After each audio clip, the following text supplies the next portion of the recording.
This is LBC from Global, leading Britain's conversation with James O'Brien. Okay, I'm going to need your help with this. So I don't know if you were listening yesterday.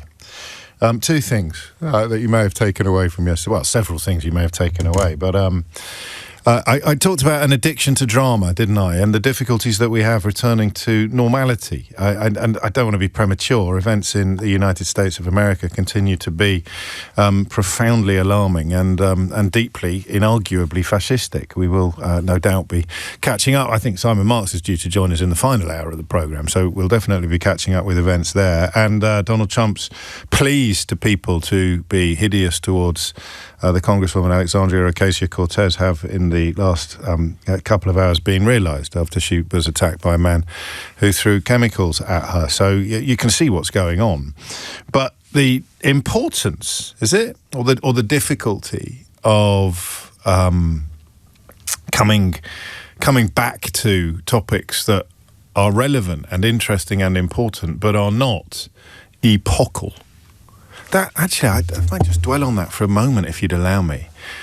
And I know you indulge me very, very much. You're very, very kind when I talk to you about the so-called difficulties of doing this job. Talk about First World. What is it you do exactly? Yeah, I come to work and then I talk, and then I go home. And that's it, really.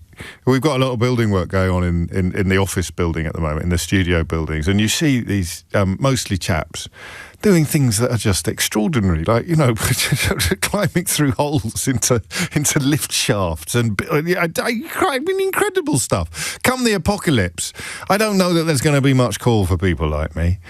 Maybe if I write a few poems or something like that to keep us entertained around the campfire, but if you can't build stuff, then come the... I remember being in Marrakesh a million years ago, and I went into the souk, the sort of market area, the Medina. What's the difference between a souk and a Medina? It's Ilhan Omar, forgive me, not Alexander Ocasio-Cortez. More on that shortly. You have the stalls in the Medina. There was a bloke doing metalwork.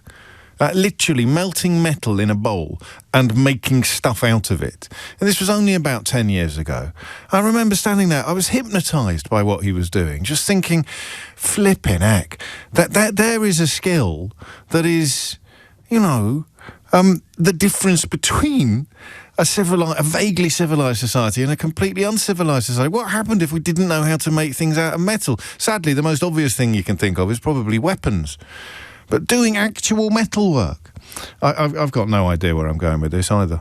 But it is important because I was thinking about the different natures of labour. So the difficulties of doing this job are not things that I expect you to stay awake at night worrying about, or indeed sending me support and succour via the various messages.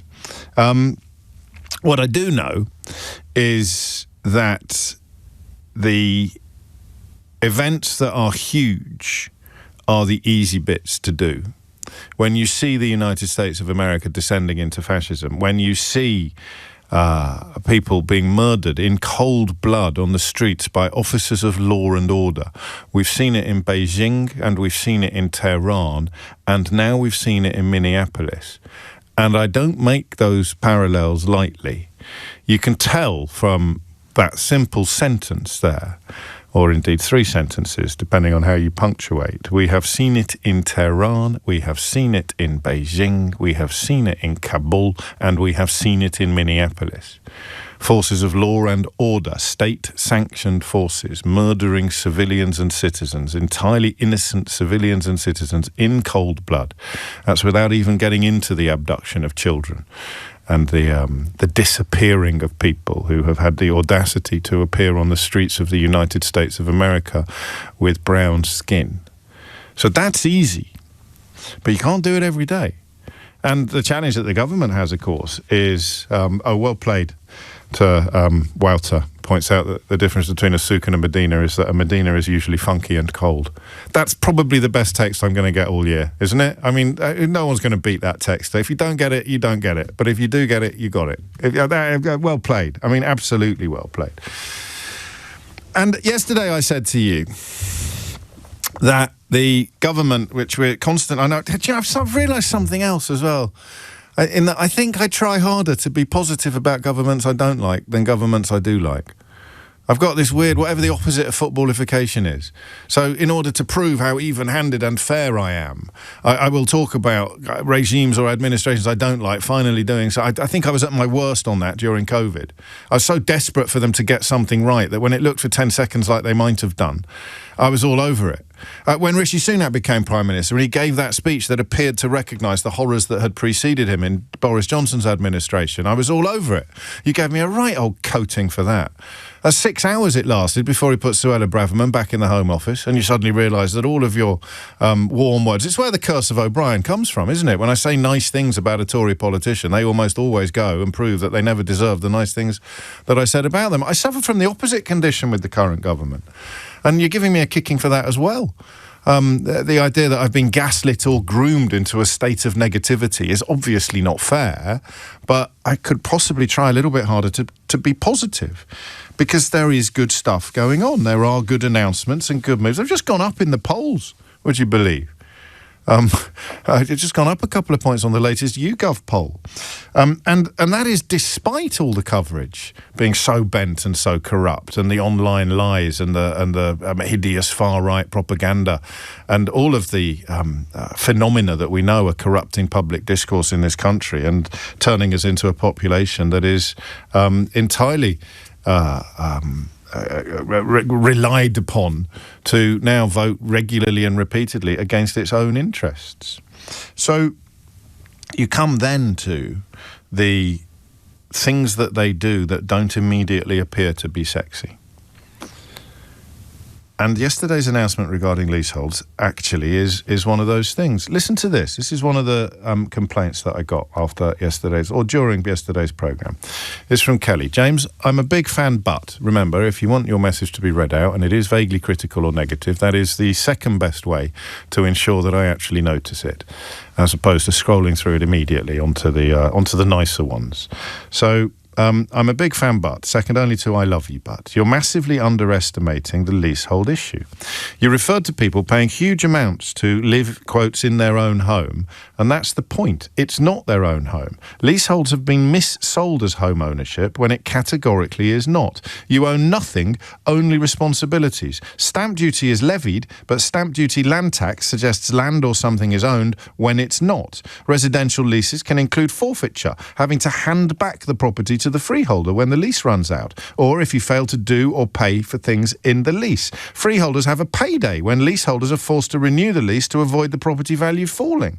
It plummets at 80 years and 50 years tenure. My lease extension cost me £236,000 for 90 years to be added on, but their regular payday is kickbacks to them and unregulated managing agents to do, quotes, major works. Think £100,000 to decorate the outside of a 6-storey London terrace. And then there's the cladding scandal, and Kelly goes on, and many of you did, with examples of why this was a really, really important announcement. And that is why we are returning to it today, because we have to be even-handed, we have to be fair, and we have to recognise good news when it sits down in front of us. I think the maddest thing about the status quo, which the Labour government, and albeit that this is good news, it's not in the statute books yet, and there will be resistance. You can tell that there's going to be resistance, because the Daily Mail have already started complaining about it, with a headline that will probably put a wry smile on your face. We'll find out, well, I'll tell you now, how Labour's leasehold flat reforms could deal a blow to pension funds. You can just imagine the editorial conference. We've got to find a negative on this. We've got to find a negative on it. They are reversing rules that are feudal.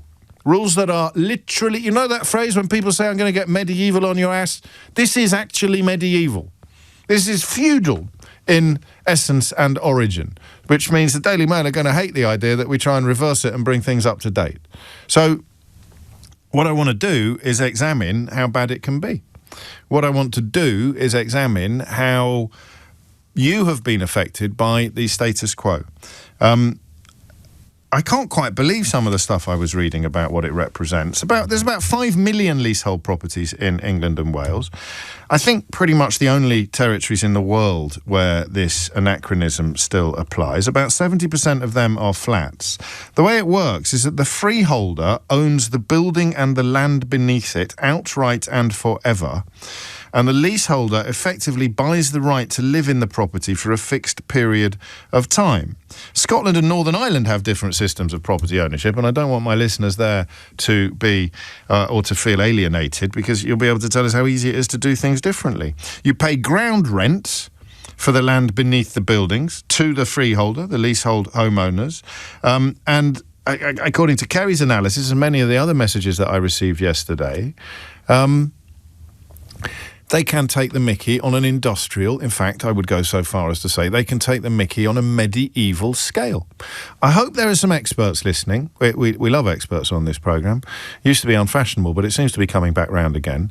I hope there are some experts listening, because I don't know what the origins of it are and why it pertains or why it has been retained in this country.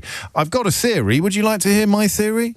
When I first moved to London, which was best part of 25 years ago, would you believe?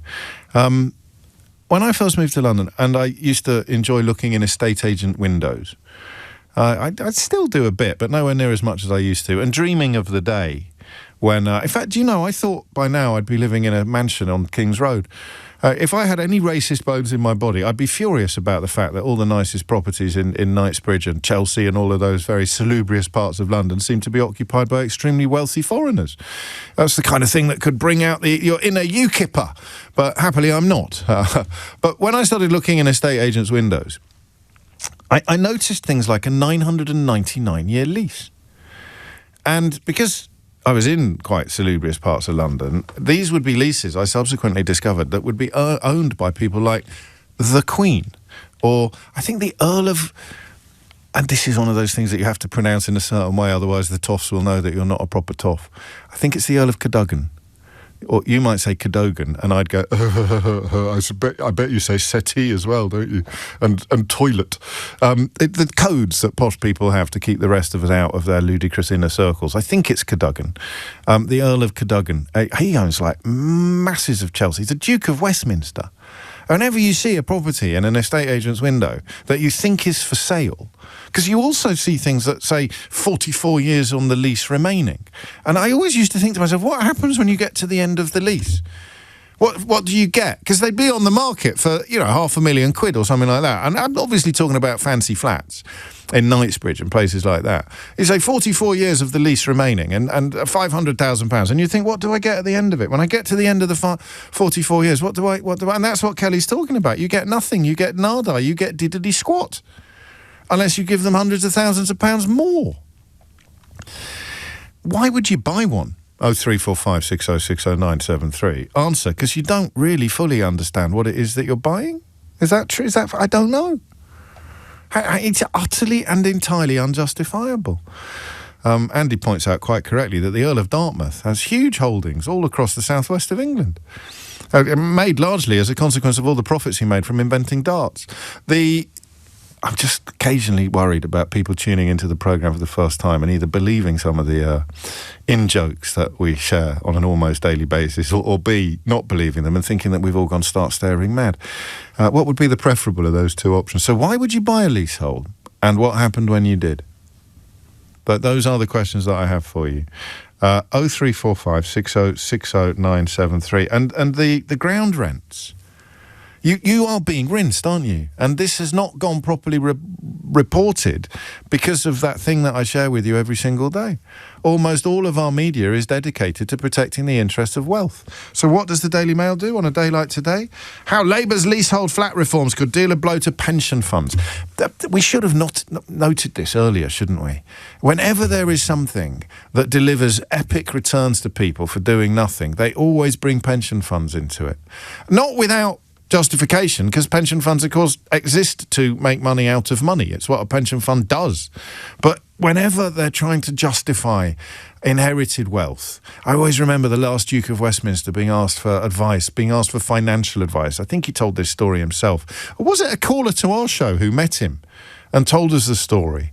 I can't remember, but he was asked for financial advice because he was the richest man in the United Kingdom. And the financial advice he gave to this person that asked him for financial advice because he was the richest person in the United Kingdom is one of those little nuggets I will never forget. If I ever find myself in the final grip, in the claws of dementia, this will be one of the tiny things that I can still remember because it occupies a place in my brain that is ring-fenced. And he said, well, my advice to you would be, and he said it with his tongue in his cheek, albeit 2 plums in his mouth. There's not a lot of room left. He said it. He said, my advice to you, old boy, old Pip, old Spoons, my advice to you would be, have yourself an ancestor who was best friends with William the Conqueror. And people talk about equality and social mobility in this country. Those words appear in my consciousness like Blackpool through the middle of a stick of seaside rock. Have yourself an ancestor who was best friends with William the Conqueror. Throw in a side order of one of my other favourite topics or one of my other favourite sayings. Throw in a side order. They were born 3-0 up and they think they scored a hat-trick. And you have an understanding, I think, of where we should be going in our conversation about leaseholds. Because it's inherited wealth often, not always. It's inherited wealth that is weaponised to create ever more wealth, and it is sold to the cap-doffing, forelock-tugging British public as something that needs to be done, because, well, if we don't do it, your pension could be affected, whereas all it really is a cartel designed to allow wealth to grow ever greater at the expense of people who don't have any wealth. Final bit of the jigsaw, the argument I made some time ago, and it hit me at the time like a light bulb, and that there are loads of people, we were talking all the time about young people who wouldn't be able to afford to buy a home, and we suddenly realised they could afford to buy a home, but that post-financial crisis they just couldn't afford to buy their own home. They were too busy buying a home for their landlords. So unless you could get a big deposit together, you wouldn't be able to get a mortgage. And if someone had a big mortgage, could get a big deposit together, they could get a mortgage and then get a tenant in to pay it. So all of the unfairness in this country is rooted in the distribution of wealth. And yet, I thought yesterday that this wasn't a sexy story or even particularly interesting. Prove me wrong. Tell me how heinous this practice is. Tell me why on earth anybody would buy a leasehold property and what happened to you when you did. 0345 6060 973. The policy, by the way, is that the ground rent will be capped at £250 per year. Can we also find whoever's paying the highest one at the moment, and especially if you got kind of ambushed by it, you were taken by surprise by it. 21 minutes after 10. I'm looking forward to this conversation in the way that I look forward to all the conversations that we have, which involve you educating me. James O'Brien on LBC. It's 23 minutes after 10. Do I mention it? Do I talk about the thing that happens whenever we talk about landlords? And it's kind of happening a bit now. My phone lines are full, which is extraordinary, really, given that we're talking about leaseholds. But I think there's a slight over-representation of people who own freeholds trying to justify their own existence. And, you know, I don't want to say it's time to get the tiniest violins in the world out, but it's almost as if there's some jungle drums that kick in whenever we talk about the iniquities of the rental market and how ridiculous it is that young people are buying flats for their landlord when they can't buy flats for themselves. And I get inundated with landlords telling me how cruel I'm being and how unfair I'm being. And listen, there are some wonderful landlords in the world, okay? And I'm sure there are some great freeholders. I was a freeholder once, would you believe? I lived in a Victorian house in West London, and it had been split into 3 flats, and the freehold was owned by the top 2 flats, and the woman on the ground floor didn't have a share of the freehold. How the heck did that happen? I've no idea. And we sold it to her. Looking back, she probably did us a bit of a... She probably diddled us a bit, looking at what it could have been worth, but I'd have felt awful exploiting her over something that didn't make sense to me. So that presumably meant that when the house was converted into flats, the person that owned the house moved into the flat upstairs and kept hold of the freehold, which, no, it doesn't mean that. Keith's shaking his head. I think, as with motoring, I should probably leave this to people who know what they're talking about. Andrew's in Fulham. No pressure. What would you like to say? I would like to tell you about my story when it comes to leaseholds. So, yes. I had to get a leasehold because at the time the only thing that we could afford was shared ownership accommodation. So it's supposed to be low-cost housing. Yes. And basically, my fault, I'll admit to this. Go on. We've let the lease go beyond 80 years. As in there's less than 80 years left on it? Yes, there's less than 80 years left on the lease. When that happens, it's basically a blank check. And there is a whole new there's a whole new calculation that just seems to just be like, well, we can just pull any figure out of the air, and that's what you're going to have to pay. Or we take your house. Or we take your house, or you can't sell your house because we're currently trying to sell our flat, but we can't sell the flat until the lease is at least at the beginning stages of being extended. Now it's gone from neighbours of mine paid, I think, about between £8,000 and £10,000 to either add to 99 or to 125-year lease. Yeah. We are now. I am being charged £27,000 because it slipped under 80 years. Then you've just got to find it. Yeah. Or you'll never sell your flat. Or we'll get booted out of our flat. Do you pay ground rent? Yes, we do. I can't remember how much we pay. My husband dealt with that, but I've asked him, but he can't remember off the top of his head. This is marvellous. You have a similar approach to financial management that I have. Yes, but it can't be that high, because if it was that high, you'd know, right? Yeah. I mean, if it actually made you win. So some people are paying huge amounts. Do you understand or know whether or not the government's plans are going to change the lives of people like you as they stand? Because we're looking at a cap on ground rents, but there are other reforms. I don't know. It says it will give existing leaseholders the right to switch to common hold, but that sounds quite complicated, doesn't it? It does, and costly. But also welcome, because it's got to be better than what you've currently got, because no one's going to be able to say to the people that own the freehold, that's tough luck, you don't owe it anymore. The best case scenario for you is that a body oversees the transfer of leasehold to common hold and sets a reasonable fee, which removes what you've described as the sort of random and potentially very exploitative nature of it. But it's not just that as well, James. You also have to pay for your solicitor's fees, because you have to get solicitors involved. You then have to pay for their solicitor's fees. You have to pay for the flat to be assessed for how much it's going to cost. And these are not cheap things. It cost me £660 to get the flat looked at and to get it valued, which was not the same as getting it valued for sale. So to get it valued for sale cost me about £500, and then I had to spend another £600 getting it valued for a lease extension, and then I have to pay for my solicitor's fees and their solicitor's fees. I'm thinking of Vimes's boots for Terry Pratchett fans. The other bit of this that I want to hear about is the costs when they decorate the outside. Have you been hit with anything like that? Sort of communal costs for maintenance and decoration or anything like that? Communal costs in our block, we are paying within our block. We're actually paying within our service charge for the hotel around the corner to have their windows cleaned.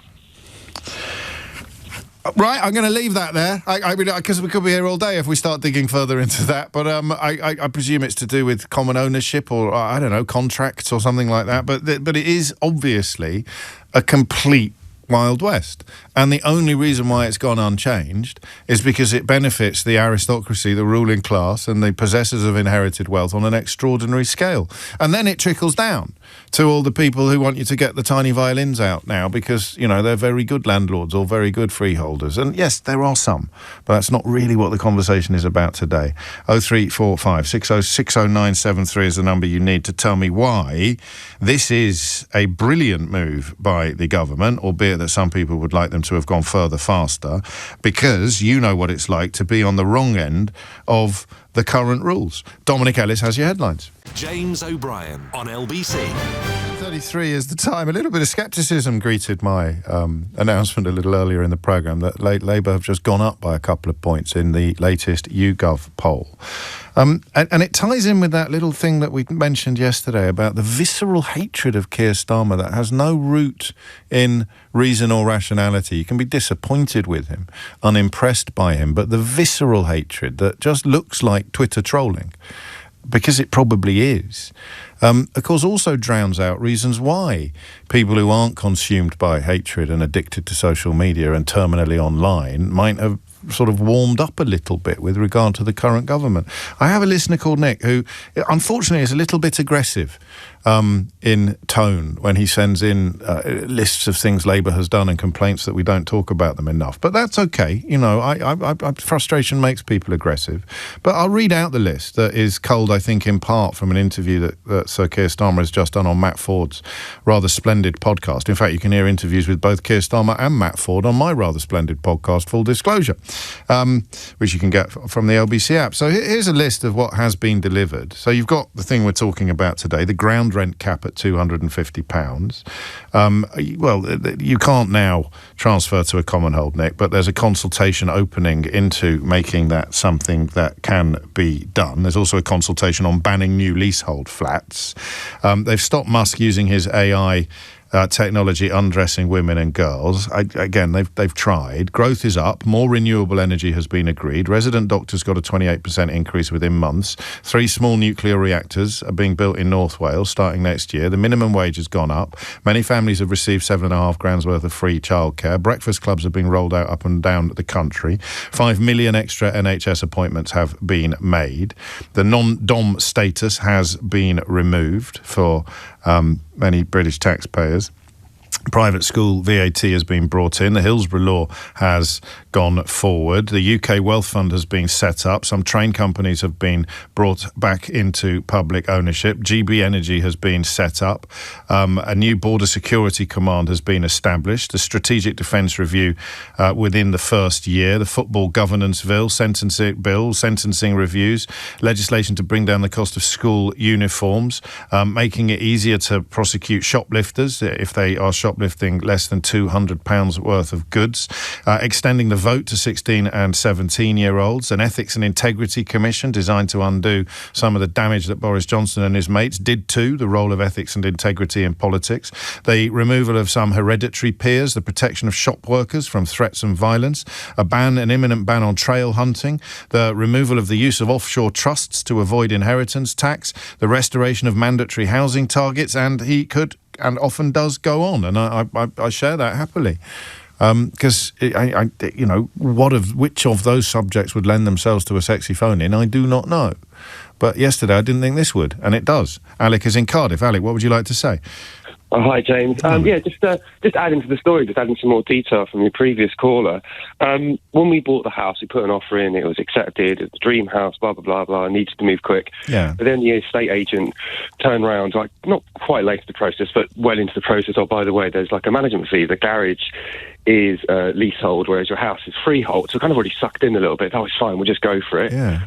And then we had to pay like £600 to said management company even, because we had to pay, because we were purchasing the house. For some reason, we had to pay for all these extra fees so we can have the house, like this management pack and what have you. Yeah. So we did that. And then when we came, it just showed you how you kind of like, you're really hooked in, you're kind of really trapped with these people. I've not heard of this before. Do we know what the historical reason was for this?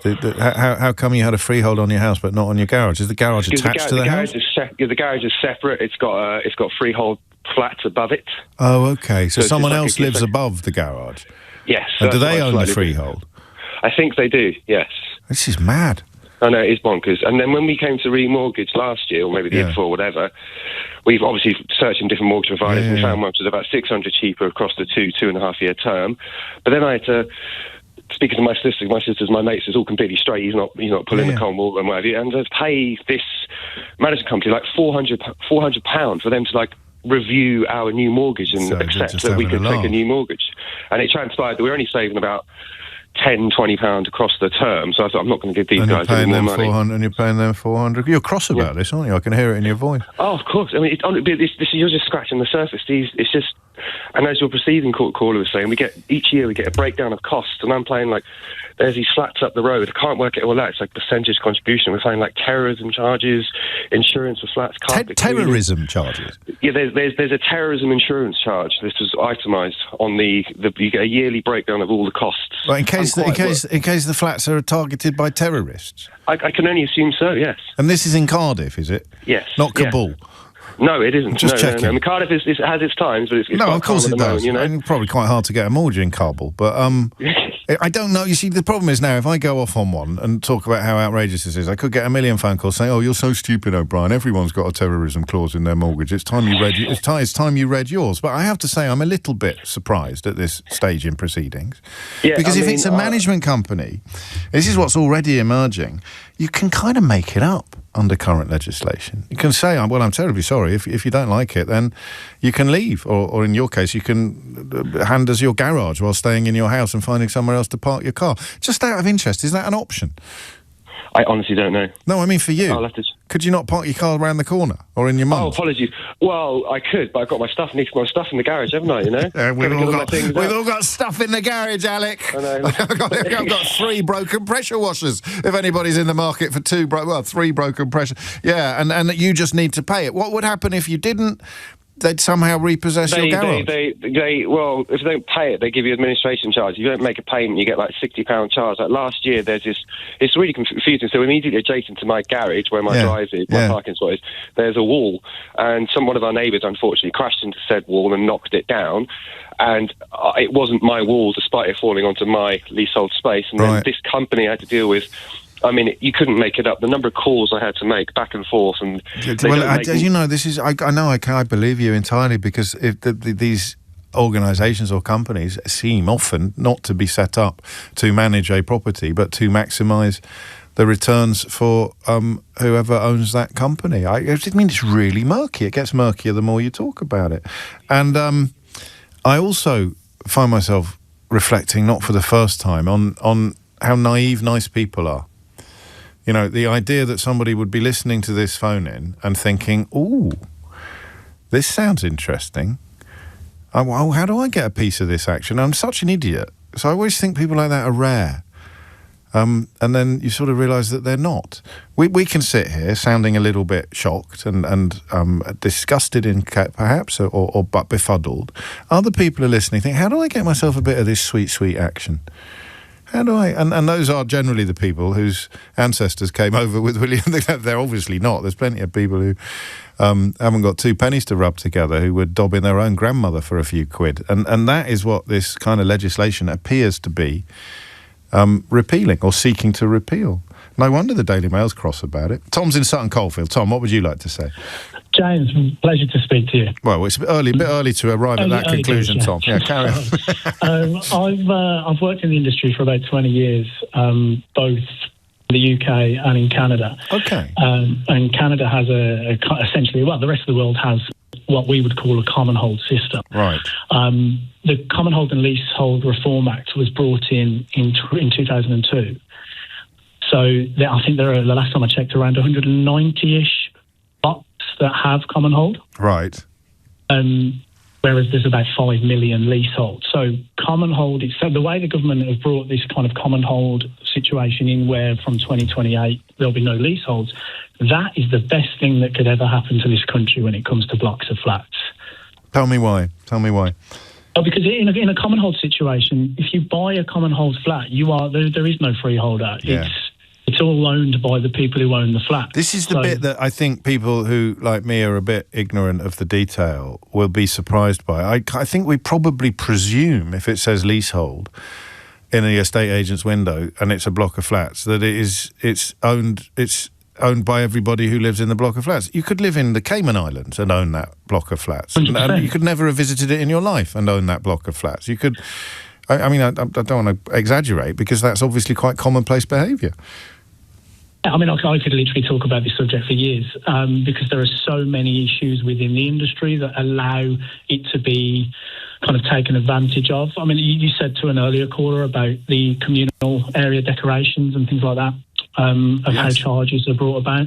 So when any time you do some sort of like communal works, I'm sorry, I should really mention as well, the lease. So there's always a phrase in leasehold management that the lease is king. Yeah.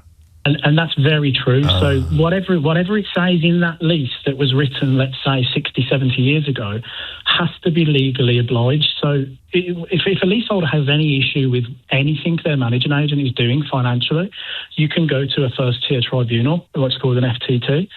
Now, I've been to many in my career, and the judges will always look at what it says in the lease versus what the managing agent is doing. How interesting. So it can be both, it can be your downfall and your saviour, the lease, really. Yes. That's the law in a nutshell, isn't it? There's room for interpretation, but the tighter the text, the safer you are. I think the solicitors have a lot to answer for in this when people buy flats, because in Canada there is a law that you have to be given the pertinent information about what potential charges could come down the line before you buy this, say, flat, where in the UK, that just doesn't happen. Do you know, I'm going to get a little bit airy-fairy, if that's all right with you, Tom. Sure.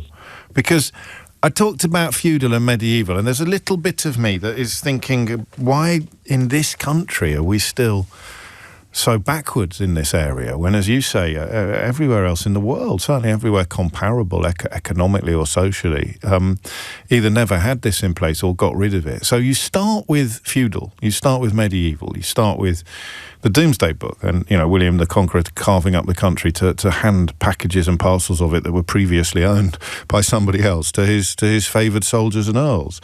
And then I think of my own attitude to wealth and ownership. And I wonder whether it's partly because we're too deferential. So the solicitors can almost, and a lot of this is going to be subconscious, can almost take advantage of the fact that we don't think of ourselves as natural property owners. We think of ourselves as quite lucky to be buying a property, and therefore, 100%. and therefore we don't treat it like we would when, for example, we were buying a car. I totally agree. And the amount of time, in the 21 years I've been doing this, I've probably spoke to about 2 or 3 people who actually understood their lease prior to buying. Wow. So there are people listening to this now, literally going, "Oh well, the game's up," or actually they're not. They're going, "Right, time to fight back. Time to get the lobbyists moving." So if you've got 10 massive freehold owners making millions a year, and then you've got, let's say, 5 million leaseholders getting rinsed, many of whom are getting rinsed every year, and the way our country is set up, the power lies in the hands of the 10 freehold owners. They're the ones that are going to be able to mobilise. They're the ones that are going to be able to influence legislation and get their spokesperson. They'll probably set up a think tank if they haven't already, or at least they'll call it a think tank. It will be secretly funded. They won't tell us who pays their wages, but it will be planting articles in the newspapers about how pension funds could be affected by this, when all they're actually doing is protecting fruit machines they own that come up with 3 watermelons every time they put a quid in the slot.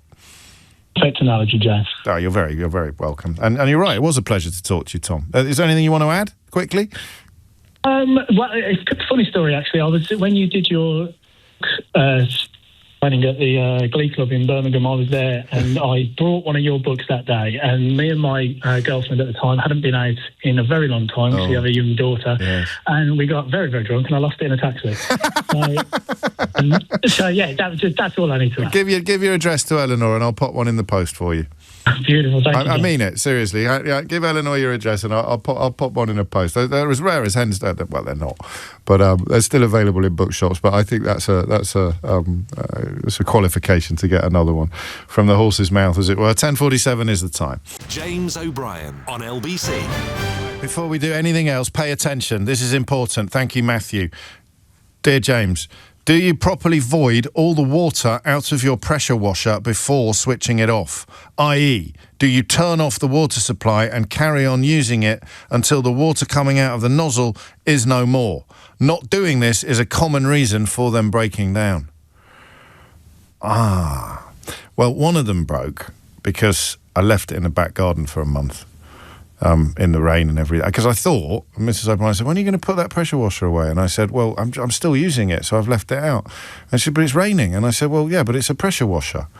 How can it be damaged by rain? But I think it was, or something happened anyway. But the other one, you could be right. If you're just tuning in, we're talking about how to maintain and look after your pressure washers. 03456. I go with a Karcher every time. 03456 606 0973. Tell me your funny pressure washer stories on WhatsApp, or you can text 84850. We're having all the WhatsApp, all the pressure washer fun that a man can have on the programme today. Do feel free to join in. In the meantime, we should probably talk about leaseholds. Rianne's in Northampton. Rianne, what's your funny pressure washer story? Sadly, I don't actually own a pressure washer. What? It's because you spent all your money on your leasehold, probably, isn't it? Pretty much, yeah. Why did you pick up the phone? It's a topic that I feel like really passionate about. A lot of people do, actually. I think we called it right this morning. Yeah, so when I bought my flat, I had no idea about service charges or ground rent or anything like that. It was only once I had bought the flat and it had gone through that they said, oh, by the way, you need to pay. So, like, my ground rent isn't, I say, too bad. Okay. It's about £200 a year, and that's for my parking space. Yes. Service charges, on the other hand, I'm probably really fortunate compared with people that live in big cities. Right. But it's so unregulated. I pay about £2,000 a year. However, then 6 months into the year, they'll say, oh, we underestimated last year. Here's another bill for £1,000. And you say, what am I getting for that £1,000, presumably? Yes. And they say what? And they basically try to bury you in paperwork. Right. So they'll send you like a 100-page document with all the buildings that they look after, and you've kind of got to figure out which one you are and how much they're charging and why. They're just having they're having an absolute laugh, aren't they? Absolutely, and like the quality of the repairs they do is so bad. Our bin storage has been repaired 4 or 5 times because they send someone out, charge us for it. And do they charge you every time they come back to fix the mess they made last time? Yes. No! And like the back door to our building, the whole frame is failing. So when you close the door, it basically comes away from the wall. And you get scared of reporting anything because basically you'll get this is going to cost you £1,000 each. So do you really want this? If I made you pick the best stroke worst example of, and I hate to put it like this, Rianne, but I think we can both agree it's an accurate description of them rinsing you, which would you pick? Which example would you pick from your time in this property? I probably would say the bin storage door. And that just, they keep coming back and keep charging you more and more. I mean... And I could come and have a look at it if you want. Does it need do a better job. Does it need pressure washing by any chance? It's a great way. It's a great way to keep your bins clean. And listen, we can laugh, but what about the fire extinguisher? The producer says, tell him about the fire extinguisher. Yeah, so they quoted after Grenfell they needed to do a massive review of flats to do with fire safety. Yeah. So basically they installed one fire extinguisher, which isn't even on the ground floor. Yeah. I think you have to go to the top floor to get it, and we were all charged £1,000 each. How many people are in the block? How many properties? 6 properties, one fire extinguisher. So they got £6,000 for a fire extinguisher, and there's absolutely nothing you can do about it, as far as you know. No, I tried fighting it a couple of years ago. It went on for 6 months, and basically I got no further, and then they were like, well, we need the money, so we're going to take it. Good God. Well, I'm really sorry. I don't know what the light at the end of the tunnel looks like, but the legislation that is coming in will move slowly, as legislation always does, albeit from your point of view and the point of view of everybody who's not actually on the right side of this legalised theft, which is what it clearly is, will be in favour of the legislation. It's, I mean, too little, too late. It doesn't seem a fair criticism, but we wish it could be quicker. Is the only natural response. Thank you for that. A fire extinguisher. I mean, this is a bit like, if I had come to work today and I hadn't slept all night, I probably would have done vets fees again, because it's such fun, isn't it, to do vets fees? But it's pretty lazy. I mean, they're open goals, and the first time we did it twice in the last month. But this works. I mean, the most outrageous things that have been stuck on your management contract, £6,000 for a single fire extinguisher, using the horrible tragedy of Grenfell Tower to justify that, essentially, that daylight robbery. Unbelievable. This is from Johan. James, have you ever used a Karcher window vac? They're fantastic. My wife won't let me buy a pressure washer, so I have to play with the window vac instead. Ooh, they sound nice. And Johan adds, James, are you just... Oh, no, Eleanor adds, James, are you just trying to get a Karcher window vac complimentary? No, I can't accept any gifts like that at all. Oh, yes, I can. Sorry, I thought I was at the BBC for a minute. Tom's in Sutton. Tom, what would you like to say? Hello there. Do you know, we've had a Tom in Sutton Coldfield and now we've got a Tom in Sutton. Spooky! Carry on, Tom. It's all right. Sutton Coldfield is always it's a bit of a rival. It always confuses me. So talk about... When you're on time, I think the phone line might be a bit funny. It's probably my fault for bringing pressure washers into the conversation. Zaim is in Enfield. Zaim, what would you like to say? Yeah, good morning, James O'Brien. I am a huge fan, first-time caller, top man, and long-time listener. Top man, carry on. What's going on? I bought a property on a leasehold about 2017. Yeah. And I was not told that there is a major work to be carried out onto the estate. Right. And my solicitor acting on my behalf, he did all the work and everything. He did not come back to me saying that this is how much you looking at in 2 years, 3 years down the line. And also, there was a lease started from 1989. So I bought the flat in 2017, and I should have been given a fresh lease. And I was not given a fresh lease. So my lease started from 2017, which means it's two problems at the moment. I've got to renew my lease because I've got 87 years remaining. Yeah. And 2022, they hit me with the 2021. Sorry, just after the during the COVID, they hit me with the 17,600 and something pounds bill. The major work they carried out onto the whole estate. £17,000. Yes, sir. 17,600 just something. Like out of the blue? Out of the blue. We knew the work was carried out onto the... What were they doing? What were they doing? Installing a helipad? I wouldn't have a clue.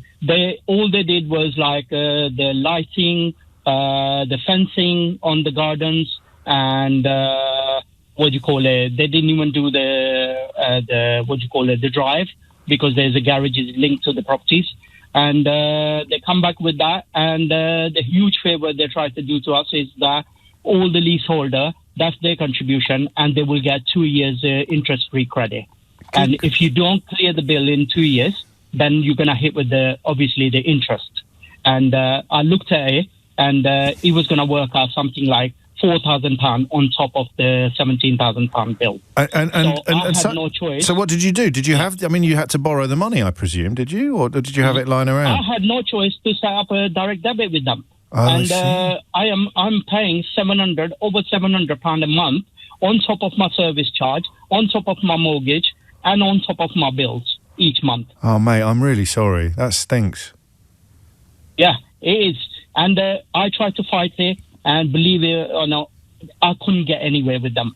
They kept writing to me saying, if you don't set up with this direct debit, you're going to go into major fine, this, that, and the other. So I had no choice but to sign up for that. And now I am struggling, literally hand to mouth, because I'm paying everything I'm earning. I'm paying back to the council. Well, I hope that what they are doing happens quickly enough to help you. But it seems unlikely, and that's the council being the freeholder, as opposed to, I think, if I understood Zaim correctly, it's a private sector company doing the rinsing. But you can tell that this is long overdue and desperately needed, because the Daily Mail are trying to conjure up fury about it and make you think that it's a bad idea. How Labour's leasehold flat reforms could deal a blow to pension fund. Oh, yes. Angela Rayner's on the case, and she's already spotted the problem. She's warning that freeholders may resort to lawfare to prevent some of this legislation moving forward. In other words, they'll use their wealth to do things like the legal equivalent of sending Rihanna a 2 billion page document about every property they own and every little bit of maintenance that's been done to it in the last 12 months, because she doesn't understand how they've ended up paying £6,000 for a fire extinguisher. So they'll go to court, they'll string it out. Fans of Charles Dickens? Anybody? Yeah, Jarndyce versus Jarndyce. James O'Brien on LBC. 4 minutes after 11, and you are listening to James O'Brien on LBC. I'm going to try a tricky one next. The Treasury has unveiled support, as you know, worth more than £80 million a year for pubs and live music venues after a backlash against plans to overhaul business rates. Some of the sums that people were being hit with were eye-watering.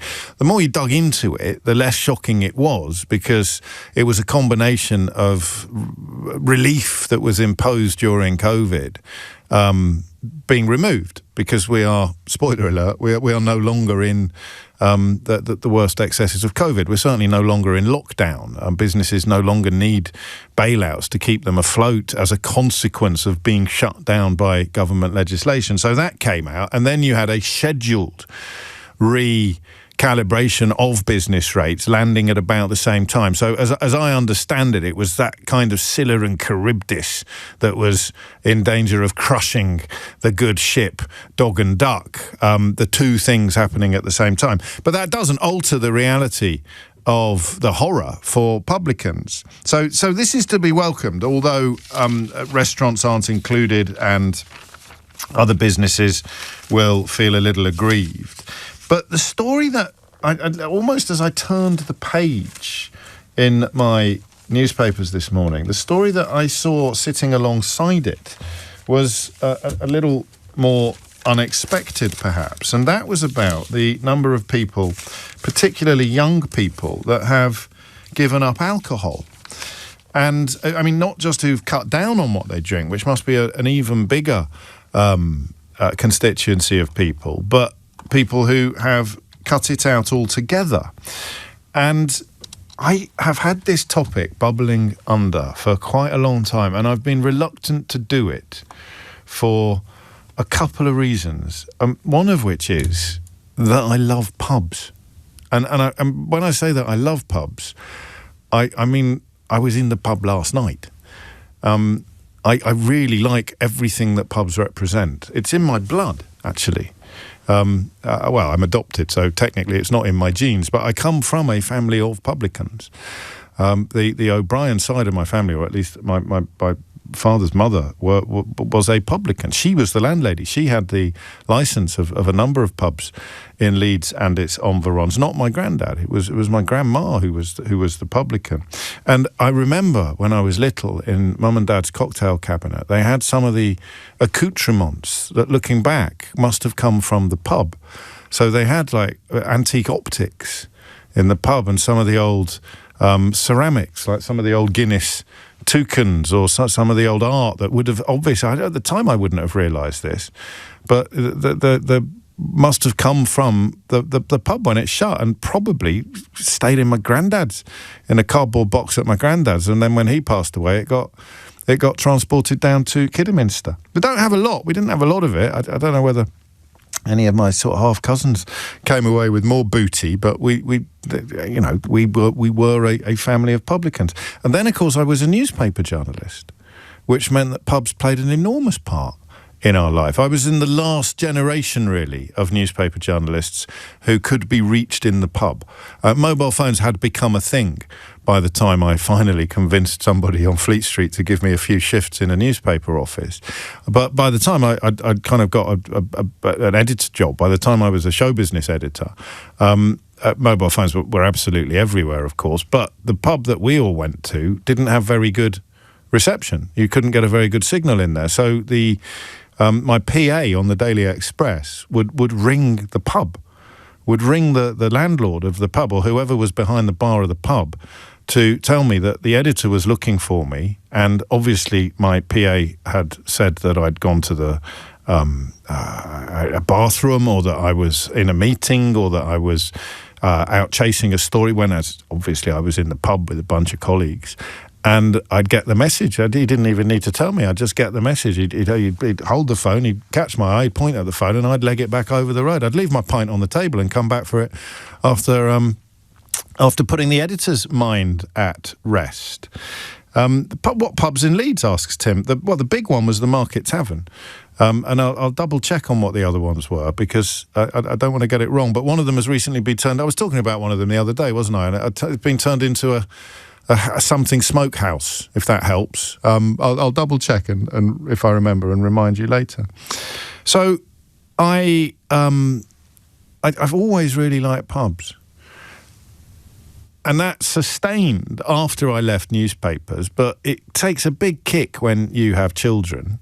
You also, as you get older, if you have a couple of pints at lunchtime, you find yourself feeling a little bit sleepy in the afternoon, which is why I want to try, if I can, to marry these two stories together.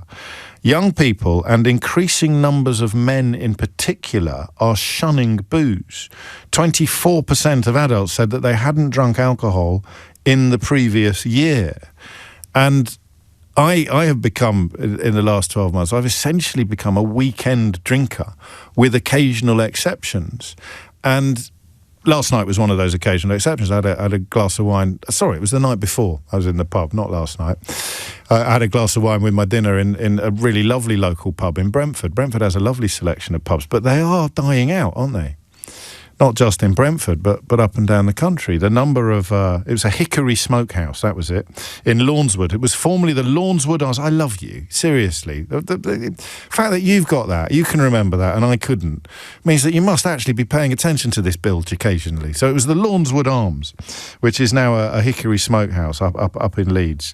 That was one of Grandma's pubs as well. But I'm part of the problem. So I was sitting in the pub on Monday night, because I occasionally allow my weekend drinking to extend into Mondays, especially if I didn't have a drink on Friday. So I'm sitting in the pub on Monday evening, and it was lovely. They had the fire going. It was just, the kitchen was open. It wasn't very, very busy. A couple of fellas having a pint on their own with their phones, not with a book. There was one fella with a book. Probably 4 couples like us who were having a bit to eat, having a bite of dinner and a drink. But, you know, nobody was getting leathered. Nobody was sort of there to down as many pints as possible. It was a nice, calm, social situation in a brilliant pub with an exceptional menu. And it was doing just enough business on a Monday night to justify being open. But what about a mediocre pub? Or what about a pub that's not smack in the middle of a densely populated area? Or what about a pub that hasn't quite got it right? Or what about a pub that doesn't have an open fire? Or what about a pub that doesn't have 30 different beers behind the bar? I just wonder whether, when I talk about pubs, I become part of the problem, not the solution, because I am doing the thing that I criticise other people for doing, which is... I'm suffering from in-my-dayitis. I'm suffering from a fondness for how things used to be. So my father was a newspaper journalist before me, and some of the milestones in my adolescence involved pubs, going to the pub with Dad for a pint, you know, and going to meet him after work in Birmingham if I'd got off the train from school to come home for the school holidays. And the first time he suggested that we go for a pint, I felt about 24 feet tall. I felt like a grown-up. I was only 14 and we went for a pint with the head of the West Midlands Serious Crime Squad, but that's a story for another day. I felt like a grown-up when my dad said, let's go for a pint, son. And then when we were living, we used to live on a farm on a hill in Worcestershire, and at the top of the hill was a golf club, and the golf club had a bar. And occasionally when I was young, we'd just walk up the hill together and have a pint in the golf club at the top of the hill. And these are real moments for me. So when you talk to me or somebody talks to me about pubs shutting down, my immediate emotional, visceral reaction is regret and great sadness. And if I was wired a tiny bit differently and I was spending all my life online, I could probably get angry with Keir Starmer about it as well, even though it's got next to nothing to do with him. And I'm glad that the Treasury has found £80 million to help pubs and particularly music venues stay open.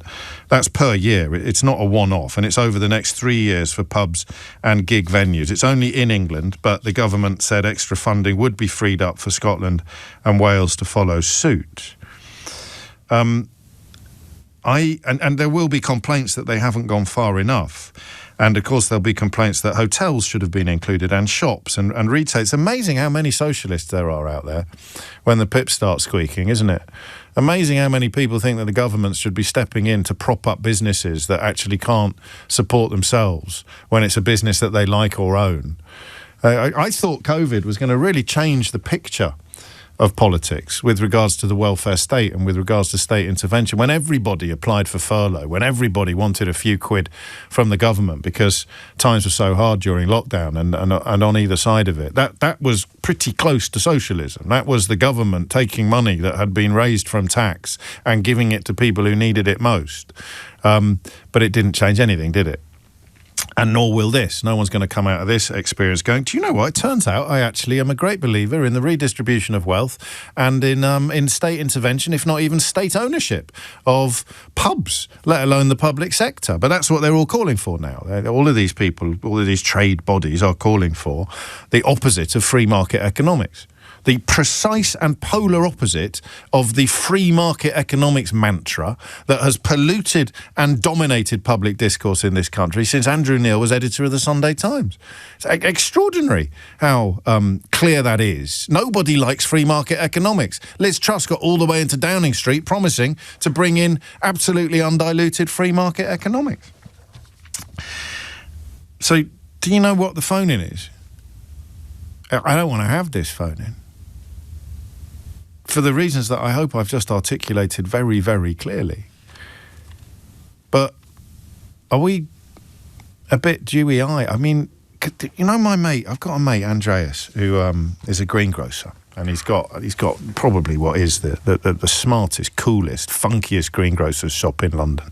It's right in the middle of Chelsea, actually, in just those areas where I used to look in estate agents' windows and wonder what a leasehold was. But when he shut up shop in Chiswick, I remember him telling me this story a couple of times.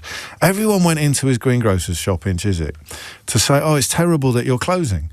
I can't believe that you're closing. Some of them even went in carrying their Sainsbury's bags, which had their fruit and vegetables for the week in them. So he had this extraordinary moment where everyone was really sad to see him go, but they hadn't actually been into the shop for 6 months. Or if they did, they only went in because, I don't know, Waitrose had run out of beetroot. And so I think you came in last Christmas to buy some mistletoe. You wouldn't actually... We didn't care enough to keep it open, but we were really sad when it shut. And I just wonder whether we've got the same relationship with pubs now. You look at the number of people who've knocked drinking on the head or cut down significantly in drink. 39% of young men say they had abstained from alcohol. You hit the over 65s, it comes down to about 16%. So, listen, there are reasons to go to pubs that do not involve booze. But it's weird and it's hard to sit in a pub if you enjoy a pint and not have one. Do you know what I mean? It's weird not to chase that dopamine hit, which you can not really get from a dandelion and burdock or a pint of lemonade. So there has to be a correlation between alcohol consumption and the popularity of pubs. And I wonder whether, I really don't want to do this phone-in. Because I think I'm right, aren't I? I mean, the pub, as we knew it growing up, is the same as the high street. It's had its day. That some will sustain, but they will be really special, like high streets. Some will sustain because some people will still need what an old boss of mine used to call the attitude adjustment centre. Some people need to have a drink for reasons of addiction and similar. So those pubs, which often seem to have flat roofs, a few of them will always survive. But are we unduly emotional about pub closures? Please tell me I'm wrong. 0345 6060 973.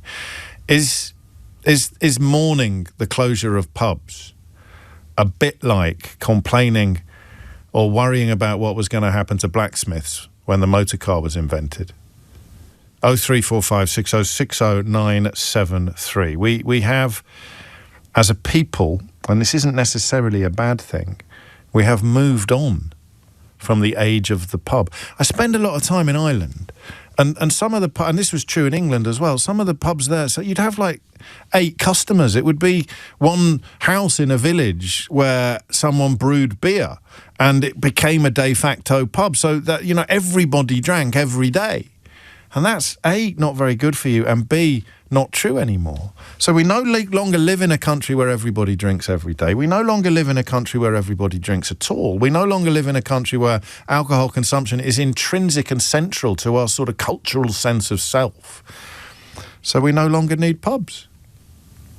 Is the commitment to the pub, the British or the English commitment to the pub, out of date, anachronistic, and daft? 0345 6060 973. It's 20 minutes past 11. Please tell me that I'm wrong. James O'Brien on LBC. 2 minutes after 11. A couple of things I want to clarify. The first is that the non-alcoholic drinks market, as in the replacement drinks, is booming and huge. So of course you can go to the pub and have a non-alcoholic drink, and many people, more and more of us, are doing that. Lucky Saint is a decent pint of lager, and the Guinness, perhaps more than anything else, you could almost do you remember the Pepsi test? What was it called? The Pepsi Challenge. I did it once at Birmingham New Street Station, where you I reckon you could almost mistake the alcohol-free Guinness for the real McCoy. So that market is growing. I'm particularly partial to the there's a rhubarb gin that I think Whiteley's do, that if you mix it with a Fever Tree ginger beer, it's a really delicious drink that fools you into thinking that you're having a tipple. So that's clarification one, is that of course you can go to the pub and have a non-alcoholic drink, which isn't, a bottle of Vimto. And number two is, this is the bit I'm uncomfortable with. I could give you a list of pubs now that I love, right? And I know most of the landlords in them, either in passing or quite well. And they're exceptional. So, of course, the pub will survive, but I think it will be like the high street. It will be the exceptional examples that survive. And, of course, when I say that, someone listening who's had to shut their pub thinks I'm calling them a rubbish landlord, but I'm not, because the cost of beer, the tyranny of the big pubcos, the reduction in the number of people, all of the factors that contribute to the closure of a pub could eventually dwarf the brilliance of the landlord or the brilliance of the landlady or the couple or the family running the pub. So please don't think I'm doing that. But when you consider all of those factors, is it a little bit... What would be a good example of something that we clung on to long after it was redundant?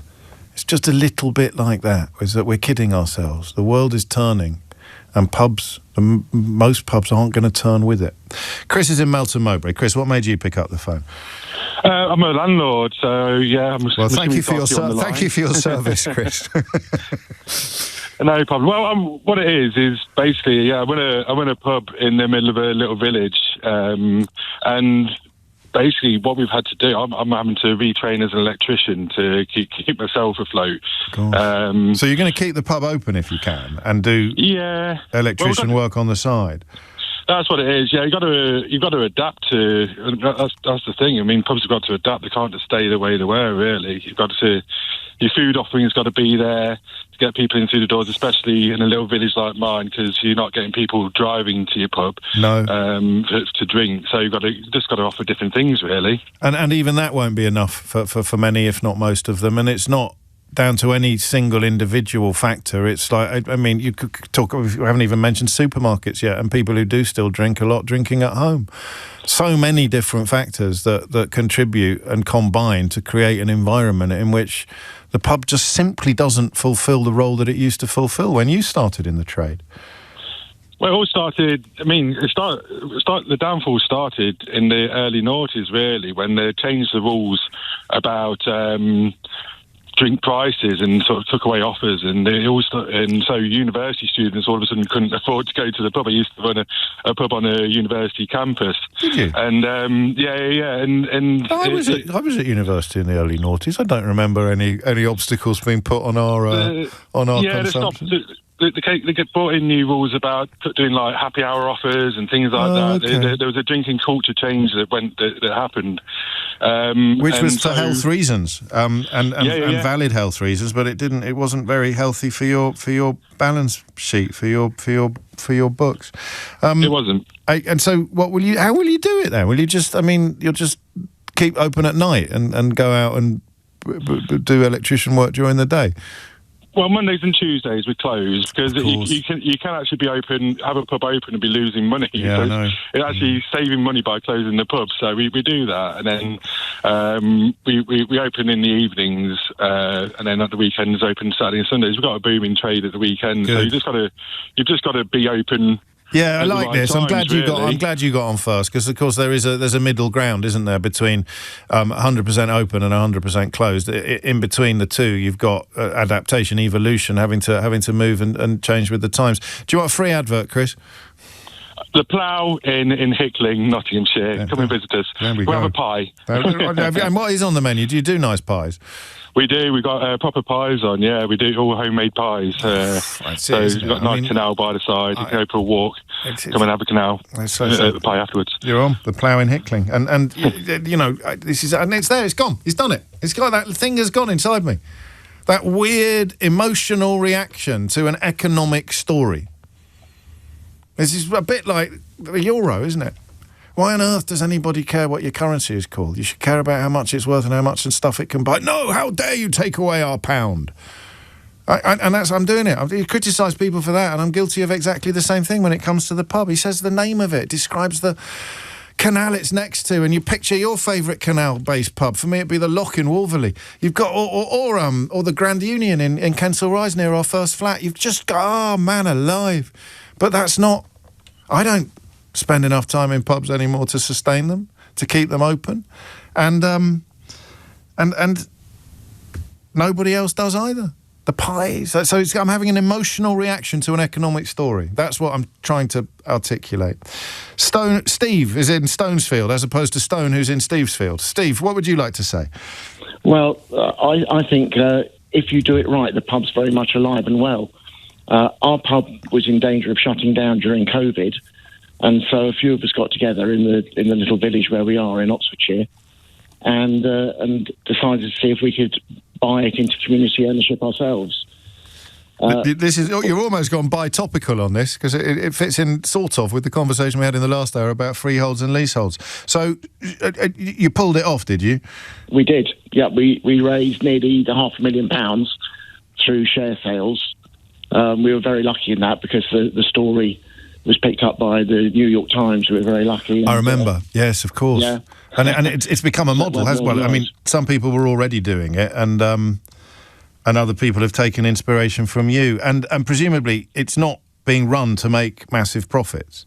No, it's run for the good of the village, and the village has really come alive since the pub reopened. That's really interesting. So two things. You've got to be in a community where people can put their hands in their pockets and find £500,000, which is not going to be every village or every community, is it? We need to be clear. That's very true. So you're smack in the middle of the Cotswolds, I think. We are. Right. Where exactly are you? Where are you near? Well, we're near Woodstock, Charlbury. We're surrounded by gastropubs, but we did a survey at the start of the whole process, and that's not what people wanted. They wanted a pub where they could pop along, don't want to cook tonight, we'll go to the pub sort of thing. So, I mean, I'm familiar with the Plough in Kingham. God, I'm showing you I could do a map of the country now with, you're near Soho Farmhouse, aren't you? We are. Right, so people that's why we're surrounded by gastropubs. Yeah, people who live there want a pub. People who are weekending there or holidaying there want an event pub. They want more of an occasion pub. Yes, and exactly. you've managed to plug that gap. But if you were obeying the rules of the market, if you were being judged commercially, you probably wouldn't be in business. But we don't need to be commercial. And there's the point. Which is such a great thing. This is what I was trying to say. The pubs that survive will be different. They'll be special, or they'll be exceptional in well-established... What's it called, Steve? What's it called? It's the White Horse. The White Horse in Stonesfield? In Stonesfield, yeah. Oh, man, the Plough, the White Horse. Imagine if all of these disappeared. And do you have any guest ales this week, Steve? We always concentrate on local ales. So there's a brewery just down the road, Little Ox, and we use a lot of their beers. And that's, passing it on, moving it along. And because a big pub co, if it was still running a pub like that, would not be using little local breweries. 11:31 is the time. I'm right and I'm wrong. These are my favourite topics. I'm right. And feeling you get, even from the words, the White Horse. Do you know why they've all got names like that, Keith? You do you? Well, pretend you don't now, and I'll do a hook and tease for after the news. Do you know why they've all got names like that, Keith? Oh, it's really interesting. I'll tell you after the headlines with Dominic Ellis. James O'Brien on LBC. It is 25 minutes to 12, and we are having a reluctant conversation about pubs.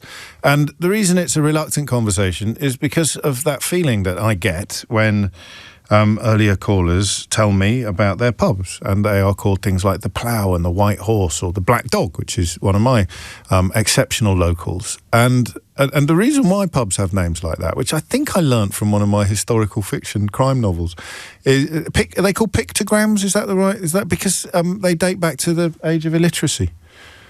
And they would be meeting points, and quite often stopping off points on roads, on big carriage routes. And most people couldn't read and write. So if I said to you, I'll meet you at the Cross Keys, I'm looking for a sign of crossed keys, because I know what a key is and I know what a cross is. If I say I'm going to meet you at the Bull and Duck, I know what a bull is and I know what a duck is. So that's why pubs have names like... Did it come up in Mystery Hour, or did I stumble across that somewhere else in life? I think it might have come up in Mystery Hour. That's why. And it's wonderful. It's just lovely. And I don't know why. It must be some sort of euphoric recall, mustn't it? You've had so many lovely times in pubs that you sort of feel a bit woolly and warm when you talk or think about pubs. And so when people tell you that pubs are closing, you feel whatever the opposite of woolly and warm is. Cold and sharp and a bit cross and uncomfortable. But, think about blacksmiths when the car got invented. The world turns. Most pubs aren't going to turn with it, and I think that's just true. How much of this 80 million quid that the government has found to help pubs over the next 3 years will go into businesses that have failed in 5 years or 4 years, I don't know. And at the moment, I don't care, because my feelings are overriding the facts. I'm doing the thing that I normally berate other people for, which is allowing emotion to interfere with reason. But for heaven's sake, we probably need to wake up to the fact that we ain't going to put this particular pantechnicon into reverse, and the further forward we go, the more barrels are going to fall off the dray, the more pubs are going to fall by the wayside. Simon's in Rickmansworth. Simon, what would you like to say? Hello, James. Hello. Hello. I'm first-time caller, so welcome. Please, thank you very much. To your point, I don't think it's, the death or the doom of the pub, but, my personal view is it's a reflection, of what is happening in the retail landscape generally. Yes. Which hang on a minute. But that proves my point, not yours, because nobody feels that emotional about a clothes shop closing. But when the pub closes, we feel something different. Yeah, I think that is true, but the application of the change of the market dynamics remains the same. My point is that, we've seen a massive rationalisation in, the retail landscape, but I don't think necessarily for pubs, that's, at the sound of the death bell, but it's simply a reduction, where supply has effectively exceeded demand. I mean, personally, I love my local pubs and I love going to them. I'm hugely passionate about them, it is inevitable that, the pub landscape will continue to correct itself. Where, I don't know that we're... exceeds demand. I mean, you're an accountant. I don't mean that as a rude question. Actually, no. I work in marketing, but... because you're looking at it quite coolly. Commercially. Yes, exactly. And you're obviously right, and it is a market correction. Right. But I knew that, and I'm describing a market correction, and what I'm addressing is the clothes that the correction is wearing when it appears in the media and when it appears in our minds. And the feeling I get when callers say the White Horse or the Plough, and it's not the same as the feeling I'd get if a petrol station was closing down, or even if a sweet shop was closed. The pub has a role in our community. It does. That is a bit different from all other retail offers, but it is subject to exactly the same forces, which is the point that you're making. It absolutely is. But I think, to the point of your prior caller, I'm also fortunate enough to have a second home in a village called Portlow, and to a point, it's a little bit of a shout out for the team that have done it. And what we've seen there is the community have rallied round where St Austell Brewery were, after multiple landlords went into the ship-in in Portlow, and effectively it continued to fail because there wasn't the level of demand that was required, which is to my point. However, which is also to your point, which is that... We sound like the Chuckle Brothers. To me, to you, to me, to you. Go on. Indeed. Tennis. But the community really did rally round, and that included both locals and second homeowners, which is a topic in its own right. Yes, of course. And actually the ship-in in Portlow, which is near Truro, has been saved. And, the team who ran that, who were amazing, raised about £450,000 to buy it from St Austell Brewery. Seems to be the going rate. And what happens to the people who invested in it? Do they get any return on their investment, or have they done it solely for the benefit of the community? Well, I mean, from my own point of view, and I am one of the investors, I don't care about the investment. No, I know. That's what I'm asking. The pub open. Yeah. So you're not expecting anything back in return? No, personally, but they are shareholders. But, I think, also, we do see pub models working elsewhere.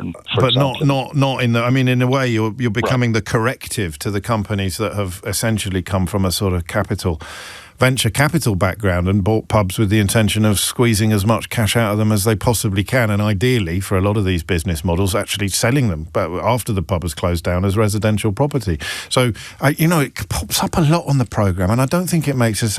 Simon, with his second home in Cornwall, does not sound like a communist, does he? And yet, here we are, essentially talking about the value of things that goes beyond money. Does anybody know why I always think of Swiss hedgerows at this point in conversations like this one? You should have been paying attention. You could remember the name of my grandma's old pub when I couldn't, so you probably know why I always think of... When I was at school, we had a geography teacher who told us, and whether it was true or not, I don't even want to know, just in case it isn't, that the Swiss government had sort of made it almost illegal to pull up hedgerows, even though it would make the farms more efficient and therefore profitable. So Swiss farmers would make more money if they could tear up their hedgerows. But hedgerows, probably before we even fully understood the role that they play in an ecosystem, they just look nice and they create a nicer air as you drive through the cantons. By leaving hedgerows there, it reduces the amount of money you can make, but increases the quality of life of the people that live there. That's what's happened in the pubs that we've heard of, both in Oxfordshire and in Cornwall. That these are not businesses that are going to be making money. They're not being run to increase the amount of money that the people running them can make. In fact, they're not possibly making any money at all in terms of profit. They wash their face, they break even. But they improve the quality of the life of the people that live there. And that's why the pub is simultaneously... To go back to the call before Simon. No, this is to go back to Simon's call. They are simultaneously subject to market forces and somehow separate from market forces. It doesn't make sense, but it doesn't have to. Paul is in Wakefield. Paul, what would you like to say? I'm just so glad you've done this for them. Me so too, I'm a new actually. pub. Honestly, I'll fill you with joy right now. The pubs aren't dying. I've been one of the pubs since I was 14 and I'm now 41. Wow. I've just got my own first pub. Congratulations. We only opened, thank you so much. We only opened 6 weeks ago. We have been full ever since. And there is things like, you're right, a lot of people don't drink alcohol anymore. Yeah. But for instance, we had our quiz night last night.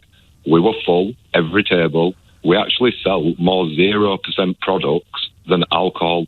Wow. And you make more money off 0% products. Well, I didn't know that. I mean, the markup makes sense, I suppose. Because it costs less. There's no duty on it, and probably costs a bit less to make. But we don't need to go into the science of it. No. What are you doing right? Did you bring customers with you? We brought no customers with us. The pub had been shut for 18 months and derelict. What are you doing right, Paul? And no modesty allowed, all right? This is you're familiar with how this programme works when I'm talking, so no modesty allowed when you're talking either, okay? Well, I'll be dead honest. I've got an amazing wife that's really good at social media. Yeah? We get literally 200,000 views a week on his Facebook. We get a lot of community support, but we're making sure we offer things that people want. So people want a quiz, people want live music on a Sunday afternoon, people want homemade pies, people want a traditional Sunday lunch made in-house, not from a freezer. Yeah. But giving the offer and making sure the offer's right and listening to people. And I'm a traditional landlord. I'm on site every minute we're open. I talk to everyone that comes through my door. Tell me your opinion. Tell me what you want. Tell me what you want to see on his bar.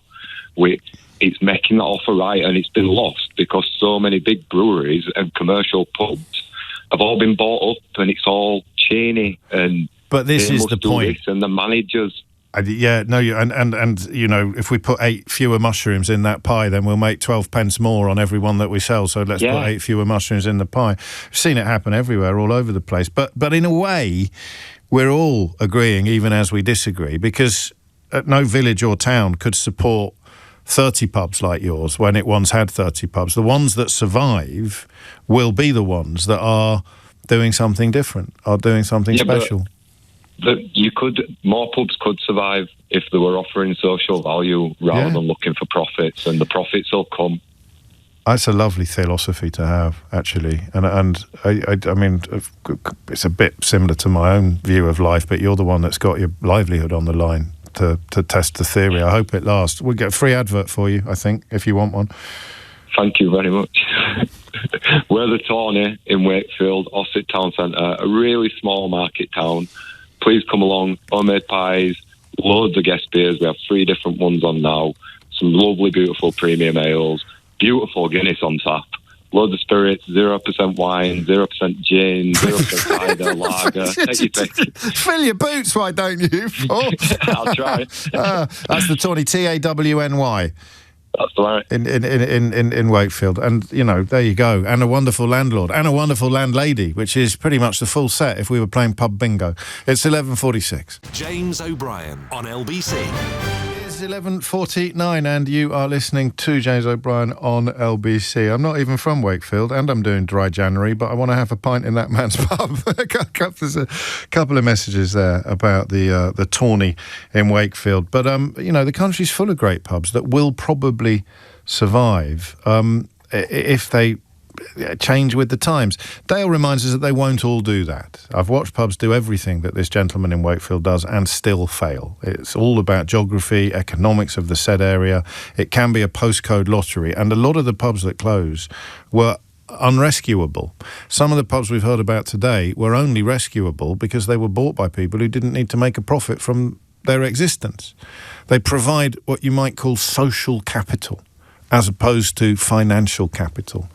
And this country is a place where social capital has been routinely and violently devalued since, it's 1979 if you want to get political, probably since Rupert Murdoch bought The Sun or the News of the World, if you want to look at it through the media lens. You should probably look at it through both lenses. There you go, like binoculars.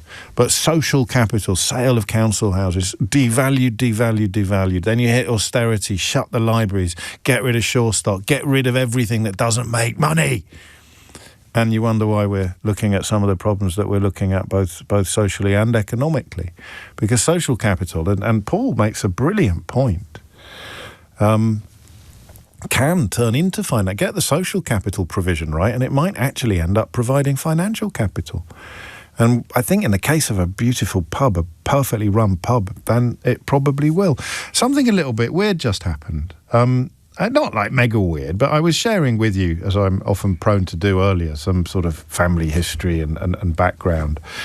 And this message came in while we were doing so from Jody, who says, "You're wrong about pubs." I'm not wrong about pubs, Jody. Everybody proving to me that you can have a successful pub by doing things very differently and specially is proving that I'm right about the fact that we need to wake up to the fact that the bog standard pub is on death row.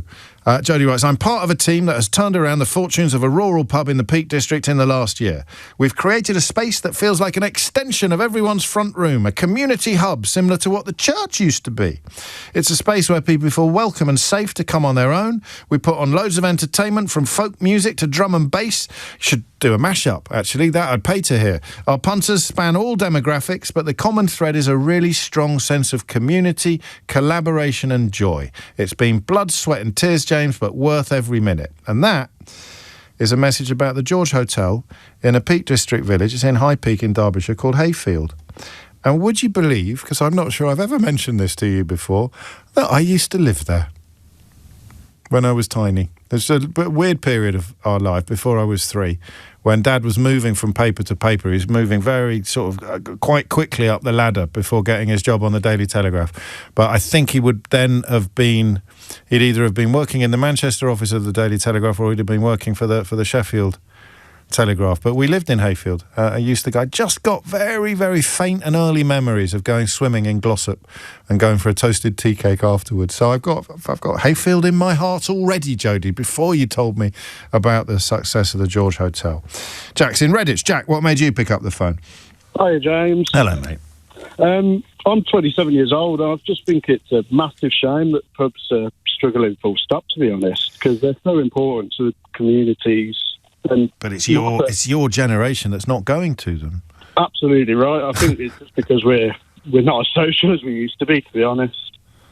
Oh, really? Yeah, I do. I think we're all online a lot more. I mean, my dad always used to tell me when he used to go to the pub, he used to just go. Yeah. Where he always used to find it funny when me and my mates were going to the pub, we'd have to text each other to arrange a time and all the rest. You'd just turn up and you'd know somebody in there, and that happens quite quickly. I don't want to sound like your granddad, but if you did actually go to the pub half a dozen times, then by the 4th or 5th time, you would actually be saying hello to people, and you would actually know people there. But yeah, you're right. Actually, do you think? And if it was already heading in that direction, lockdown would have pressed the turbocharge, I think, on that atomization, that lack of having to actually spend time together face to face when you can spend time together online. Yeah, absolutely. I think lockdown probably was a massive killer for them, but I remember going and sitting in a marquee and having a pint. But yeah.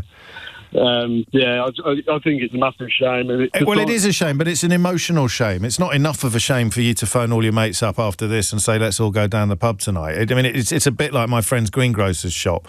Everybody's going to mourn it and feel sorry about the ones that do go, but they're not going to do anything to keep them open. Yeah, that's true as well. Even down to like the milkman's not as available. Yeah, that's the perfect example. It's the perfect example. Oh, it's such a shame the milkman doesn't deliver anymore. The milkman doesn't deliver because you're all buying your milk in Sainsbury's. It's there, and the generational angle as well is you can regret it and feel it, but you're not doing anything about it. Ricky knows what I'm talking about. He says, I had the same as your mate, James. Once I put up the closing down sign, the amount of people who approached as I was sweeping up outside said how sad it is that you're closing down. But they'd never been in for a drink. The pub game is over except for the big players. I think we've disproved the last line of that. The pub game is over, perhaps, except for the big players and the very special small players.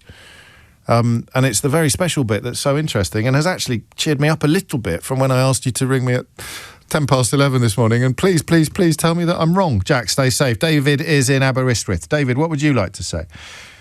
Yeah, hi. I'm just kind of listening to this phone That's a call. very good start prior to ringing in. So not everybody does it, David. I can usually tell, but well done for listening to the programme that you're now contributing to.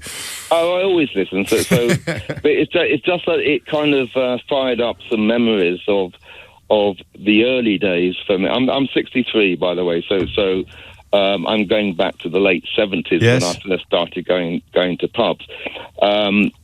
Always with a bunch of friends, like 4 or 5 friends. And in 1978, for instance, we were 16, too young to go to a pub, but the landlord didn't really mind too much. Probably thought that we were underage, but, whatever. Wait, can I mean, this is fascinating. Please don't think I'm being rude. But, no. I mean, what in a sentence, what did you ring in to tell me? Or did you just want to have a bit of a reminisce? No. I'm ringing to tell you the stages of the pub's decline over, let's say, the last 20 years at least. Well, I don't know if I've got time for you to do that. Well, I'll be brief. If you're going to do all the stages, try and be quick. Give me your favourite. Just give me your big one, because I've got something else I need to do. All right. The first stage was the banning of smoking. Yeah, maybe. And it felt like that at the time, but most people don't smoke now, and they still don't go to pubs. They don't now. The Gen Z don't know. All right, I'll give you one more stage on the decline of pubs. What I'm trying to say is that every time legislation came in, that the landlords had to raise the price of their pint of their alcohol they were selling behind the bar. And that ultimately becomes, it takes us back to Richard's call about market forces. I think you're right, David. We overlook that simple fact. If they had kept track with inflation from the days when they were about 19p a pint, I think, and someone's going to double check this, so I'm not going to stake my house on it, I think you'd be paying about £1.40 a pint. If the price of a pint of beer had kept track with inflation from the days when it was 19p, it would now be about £1.40, and it isn't. You don't get much change out of a tenner in some pubs in London. I can hear the screams from the north of England. In fact, when Liverpool came to play Brentford, and they took over one of my locals, the one over the 8, which is just on Kew Bridge. You could hear the Scousers complaining about the price of a pint from about 5 miles away. It's a pre-season friendly, I think. It is coming up to 12 noon. It's Wednesday. That's the good news. It means PMQs is on the way. But Keir Starmer is in China, which means it's the battle of the deputies, which I think constitutes bad news. I know that David Lammy will be on the government benches, but who, Natasha Clark, will be on the Conservative benches? Have you heard of a man called Andrew Griffith? Is that a song? Have you? It could be. Yes, Andrew Griffith's standing in for Kemi Badenoch because... Is he the one that got into trouble? He's Downing with the police at Downing Street, what? Or am I getting... No, I don't think so. No, somebody else. Not that I believe. Okay. But yes, he is on Kemi Badenoch's front bench. He does shadow business, so he will, I'm sure, be wanting to talk about the pubs U-turn. I'm sure that's going to come up, and the Chancellor's package that she unveiled yesterday for pubs, which the Tories think does not go far enough. I'm sure that will be a very easy one for him to do. However, with David Lammy in the hot seat, you might think that the Conservatives might want to go on jury trials. That's been something which has been troubling a lot of Labour backbenchers, and actually we're hearing that the government are potentially willing to look at what might be able to be done on that one. So maybe they might try to press David Lammy into seeing whether he might be willing to make any concessions there. I was thinking of Andrew Mitchell. Oh no, you definitely can't get those two confused. No, I know. Well, you can, because I just did. You can. But not for any reasonable reasons, except that they're both called Andrew and have 2 syllables in their surname, in my defence. His name is Andrew and he's a Tory, and there are very few of those, really. He's been around. I mean, considering that the name recognition, as you say, won't be very, very high, he's served in various governments, Boris Johnson's, Liz Truss's, and Rishi Sunak's. Yeah, that's right. He's a loyal party man. I don't think he'll be defecting to Reform anytime soon. You can't say that. You can't say that, and you can't trust anyone these days. Absolutely. But I'm sure there will be a few Reform defection jokes that David Lammy will be liking to chuck in there, because it's easily done, isn't it? Oh, I've got a story for you, actually. What's the name of the woman who hates all the brown faces in adverts? Sarah Pochin. She's going to be making a complaint this afternoon in the House of Commons about Storm Chandra being named after a Hindu god. I see. Very good. And also about all the brown faces that are turning up in Reform as well, which presumably drive her just as mad as all the brown faces turning up in adverts. Yeah, she might be a little bit upset about that. We will cross live to... That was a joke, by the way, for the avoidance of... and I know, just for the avoidance of complaints, she isn't going to make a complaint in the House of Commons about the fact that Storm Chandra is named after a Hindu god. But if she were to be taken seriously in her complaints about brown people being in adverts, then she would be very uncomfortable with the idea. It's on British soil as well. Storm Chandra should not be allowed to rain on English people because it's an Indian god, is the kind of thing that she probably says in private. Probably, which is also a joke. We will be crossing live to the House of Commons at the first opportunity as soon as... No, it's gone again. Andrew Griffith gets to his feet. As soon as Andrew Griffith gets to his feet. I thought you were thinking about another joke. For the beginner, no. I don't think about my jokes, Natasha. If I did, I'd never tell any of them. And Ed Davey, of course, we always forget to predict him. I'm sure he'll be mentioning the Prime Minister's trip to China and about security concerns. I think that's what he would go on this week. Trump, come on. I mean, no one has mentioned the cold-blooded murder of a nurse. True, absolutely true. On the streets of Minneapolis. However, he has been doing a lot of Trump questions recently, so I wonder whether he might want to mix it up. I've done 6 shows on it, so I mean, the appetite is there. For sure. People care passionately about it, and it is one of the most important issues of our age. But what can Ed Davey actually say about it is the point. And also what can be different, right? I think actually politicians across the spectrum have really united against ICE. Even Shabana Mahmood speaking to us yesterday on LBC was saying that was absolutely horrific. Farage hasn't. I've not seen whether Nigel Farage has commented specifically on ICE. And I'll say he won't have said anything that might upset Donald Trump. He described those disgusting comments about our military dead as not quite fair. Yeah. So I put a few quid on that if you want. So it's not everybody. Most political parties. Well, thank you. Okay, most established Westminster political parties. Shall we say that? Do. I think I'm not sure. Is Reform an established party? It's definitely no. I don't know. We're not sure. Yeah, but basically, the Lib Dems, the Tories, and Labour have all united behind the idea that ICE have gone too far. That the shocking scenes we've seen in America are unacceptable, and I think every political party you'd like to hope would be uniting around that. But like I say, we might be seeing some comments from Nigel Farage on that soon. Let's find out. Thank you, Mr. Speaker. Can I start by echoing the Deputy Prime Minister's comments about Holocaust Memorial Day? Yeah. We must never forget. Yeah. May I also associate this side of the House with the condolences expressed by the Deputy Prime Minister to the family of Captain Philip Gilbert Muldowney.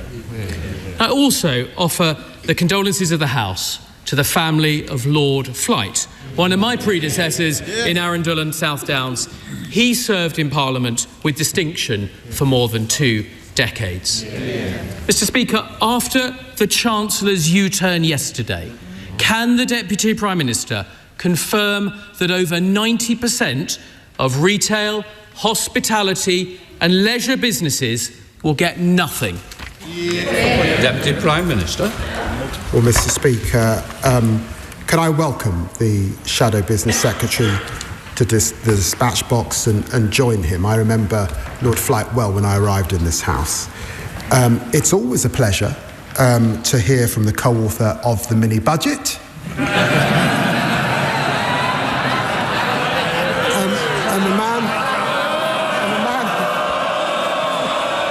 And the man who said that Liz Truss has the best plan to deliver for voters. Remember that? Of course, all of us want to see our pubs in good health and to support hospitality. That's why the Chancellor announced a £4 billion package of support. But yesterday, in addition, business rates for pubs and music venues will be cut by 15% this year and frozen for the next 2 years, and will review the methodology for valuing pubs in the future. I must say that contrasts with the party opposite, who of course saw 7,000 pubs closed under their watch.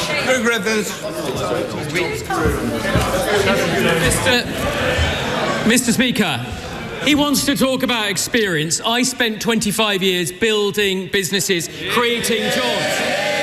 He spent 25 years manufacturing grievance. And if the party opposite knew anything about business, they would know this is too little too late. Our high streets, their high streets, are bleeding out, and the Chancellor's handing out...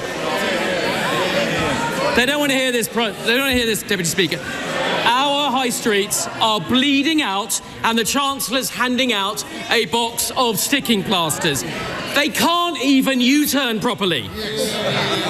Mr. Deputy Speaker, a senior advisor... Mr. Speaker,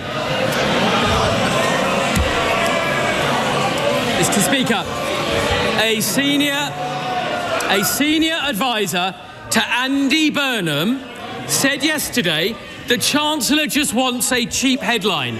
Meanwhile, our high streets are being decimated. He's right, isn't he? Deputy Prime Minister. I've got to say, Mr. Speaker, he talks about business. We know what his plan for business is. This is the man who opposed the minimum wage and said it was, quote, simply something that legislators pass to make themselves feel good. Well, let me tell him, raising the minimum wage doesn't make us feel good. It changes lives. And Labour's proud of how we're supporting small business. And on small business, creating hospitality zones to cut red tape, greater licensing freedoms, very important, and tackling late payments. All of that supporting business. That's a heart cry to what small business saw before. Mr. Speaker, you don't make young people better off by putting them out of work. Mr. Speaker, His MPs are already banned from pubs. Where next? Shops, restaurants, hair salons. That may not make a difference to him or I, but for many of them, they should back our plan to scrap business rates, but they haven't got the backbone to cut welfare to pay for it. And it's not just business rates, Mr. Speaker. Under them, the cost of hiring is up. So could he tell the House how much more does it cost to hire a 21-year-old under Labour? Deputy Prime Minister. He talks about young people. The party opposite left a shameful legacy. 1 in 8 young people not earning or learning when they left office. We're investing a record amount in apprenticeships, which they had on its knees. We're creating talented excellence technical colleges for our young people, and Alan Billman is doing a review on young people who are currently out of work. By contrast, they would freeze the minimum wage, oppose giving young people an increase. They've got nothing to say for the next generation.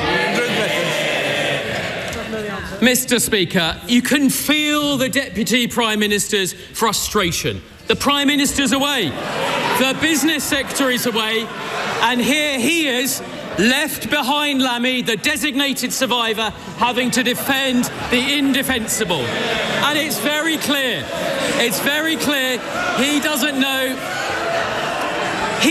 the answer, Mr. Speaker. So let me tell him, the cost will be up £3,600 a year. Under Labour, businesses can't afford to hire. 1 in 6 young people can't find a job.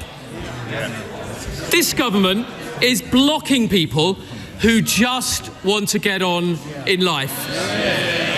People, Mr. Speaker, ambitious people like Andy from Manchester, having his dreams crushed by Labour. So could the Deputy Prime Minister explain why unemployment has gone up almost every month they've been in office? Check his fact. 500,000 people in work more than a year ago under us.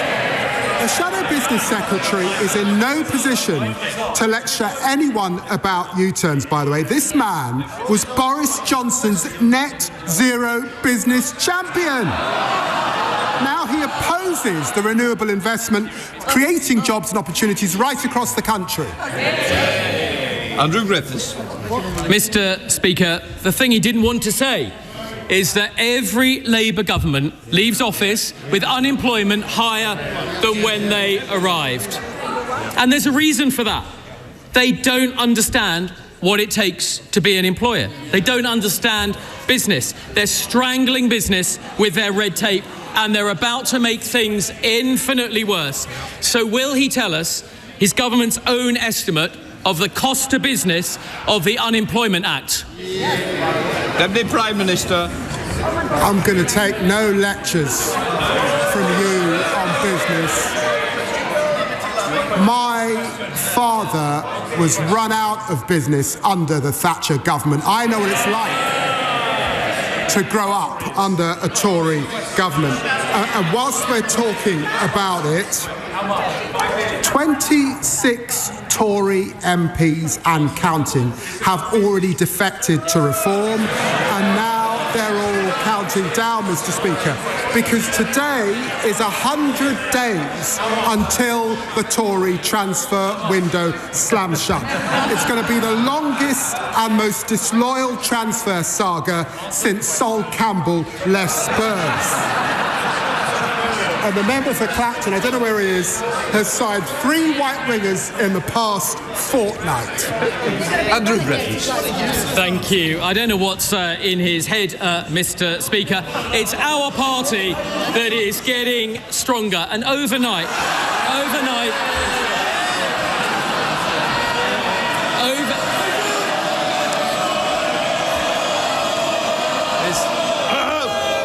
Finally a funny joke. overnight, Mr. Speaker, we learned that the former Deputy Prime Minister has got 80 names.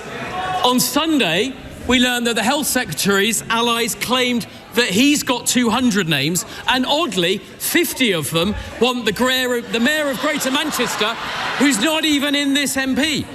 Mr. Speaker, they're supposed to be running the country, and once again, small businesses across this country will see that he didn't answer the question. So I'll tell him, £1 billion a year. That is the burden to businesses of their bill. So there we have it, Mr. Speaker. They've no answers for small business. There's no relief coming.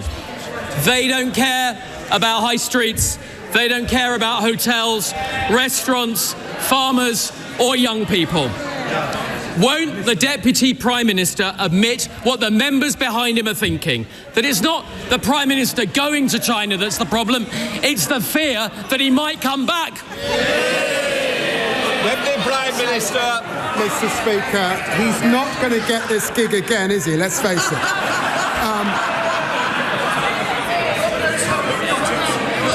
Mr. Speaker, I've set out our position very clearly.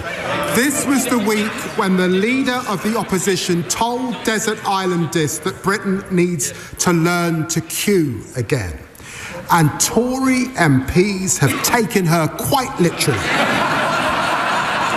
They're lining up outside the member for Clacton's office while they squabble about the damage that they did to our country. Labour this week is capping ground rents, cutting the cost of living and rebuilding our public services. That's the difference a Labour government makes, and there's much more to come.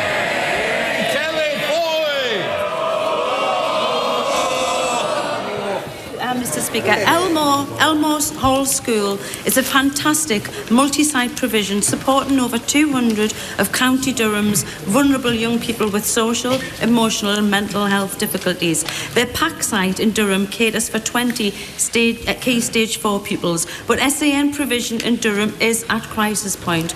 With an extra school site and pact extension, Elmore could offer more young people opportunities to thrive locally, saving thousands in costs for alternative provision and taxis.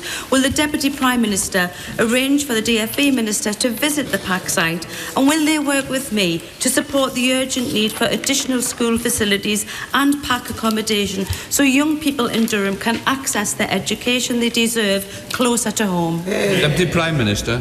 Well, I'm very grateful to my honourable friend. We're focused on fixing the SEN system so every child, wherever they live, has the support that they need to thrive. And we will continue our national conversation on reforms. We're also boosting investment into SEN. That includes 200 million to roll out more training for teachers and over 100 million for Durham County Council. I'm sure a minister would be happy to meet with my honourable friend and visit the site at the earliest opportunity. Deputy Leader of the Liberal Democrats, Daisy Cooper. Thank you, Mr. Speaker. On behalf of my party, may I join with the Deputy Prime Minister in marking Holocaust Memorial Day, We Will Not Forget, and also honouring the service of Captain Philip Gilbert Muldowney, who died on Sunday. Mr. Speaker, whilst the Chinese regime still holds British citizen Jimmy Lai captive in prison, and whilst the Chinese regime continues to hunt down pro-democracy protesters on the streets of Britain with bounties on their heads, the British Prime Minister has gone cap in hand to China to ask for a trade deal on the promise of a super embassy from which the Chinese regime will continue to spy on us. The Chinese regime remains undeterred in its illegal actions against the UK and our citizens. So can I ask the Deputy Prime Minister to name one single consequence that the Chinese regime will face if they do not stop their campaign of espionage and repression? Deputy Prime Minister. Well, Mr. Speaker, China matters, and ignoring them would be a dereliction of duty. we will build a consistent, long-term and strategic approach grounded in reality. I set that out in the China audit statement I made a few months ago. And that is what our allies do. President Trump, Macron, Chancellor Merz, Prime Minister Carney, all are visiting and engaging. We'll cooperate where we can, and I'm sure in areas like climate, she would expect us to cooperate, and we will challenge in areas where we disagree. That's the way that we deliver for the public of this country. Daisy Cooper. Thank you, Mr. Speaker. I note the Deputy Prime Minister could not name one single consequence if the Chinese do not stop their espionage and repression. Mr. Speaker.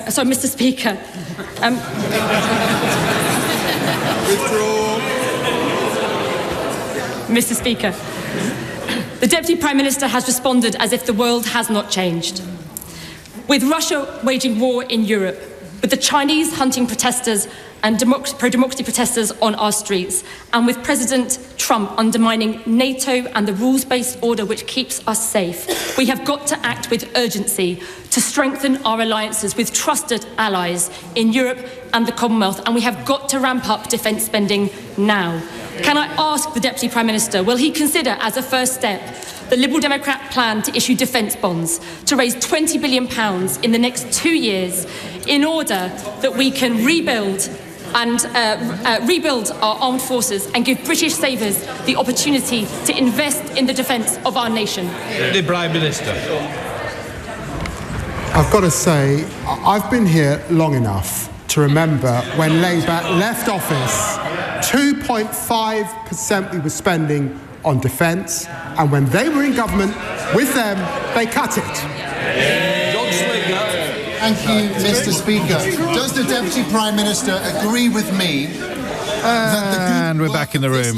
19 minutes after 12 is the time. David Lammy stole the joke that I had carefully prepared for you about being unlikely that we'll see Andrew Griffith doing PMQs again. But we will nonetheless be picking over the bones with Natasha Clark after this. James O'Brien on LBC. 22 minutes after 12. Do we know why Andrew Griffith talks like this? Natasha. Stop it, making my ears hurt, and the ears of all of our listeners. That was a bit of a painful listen, wasn't it? Made Kemi Badenoch look like Aristotle. It did. It made her look better. Badenoch. Sorry. Very good. Carry on. Yeah, it did make Kemi, and the progress that she's made. She, obviously, as you said before, she gets better every week at discussions, doesn't she? As she said before, yeah.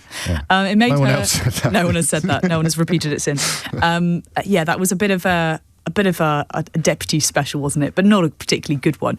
Andrew Griffiths, I think it's fair to say, definitely will not be getting an off back. He was slow, he was flat, he was probably a bit nervous, I think. Yes. And despite being a politician who we've seen speak in the House of Commons many times and has been up on the round more times than, we've had hot dinners, he clearly felt the pressure there from PMQs. And it is a big deal. Do you think Lammy got But he wasn't very good. Because he was, what did we get the job right? He was Financial Secretary to the Treasury when that ludicrous budget was announced by Liz Truss and Kwasi Kwarteng. And Lammy hit him with that hard and early. From the very get-go, I think he was on the back front. Balance. Yeah. Sounded off balance, but we don't know what he would have sounded like in the absence of that rather good joke or rather good point. I actually think he was probably going to act like that anyway. I think he was quite going to be quite poor from the offset. But yes, David Lammy opening with that joke. So nice to see the co-author of the mini budget.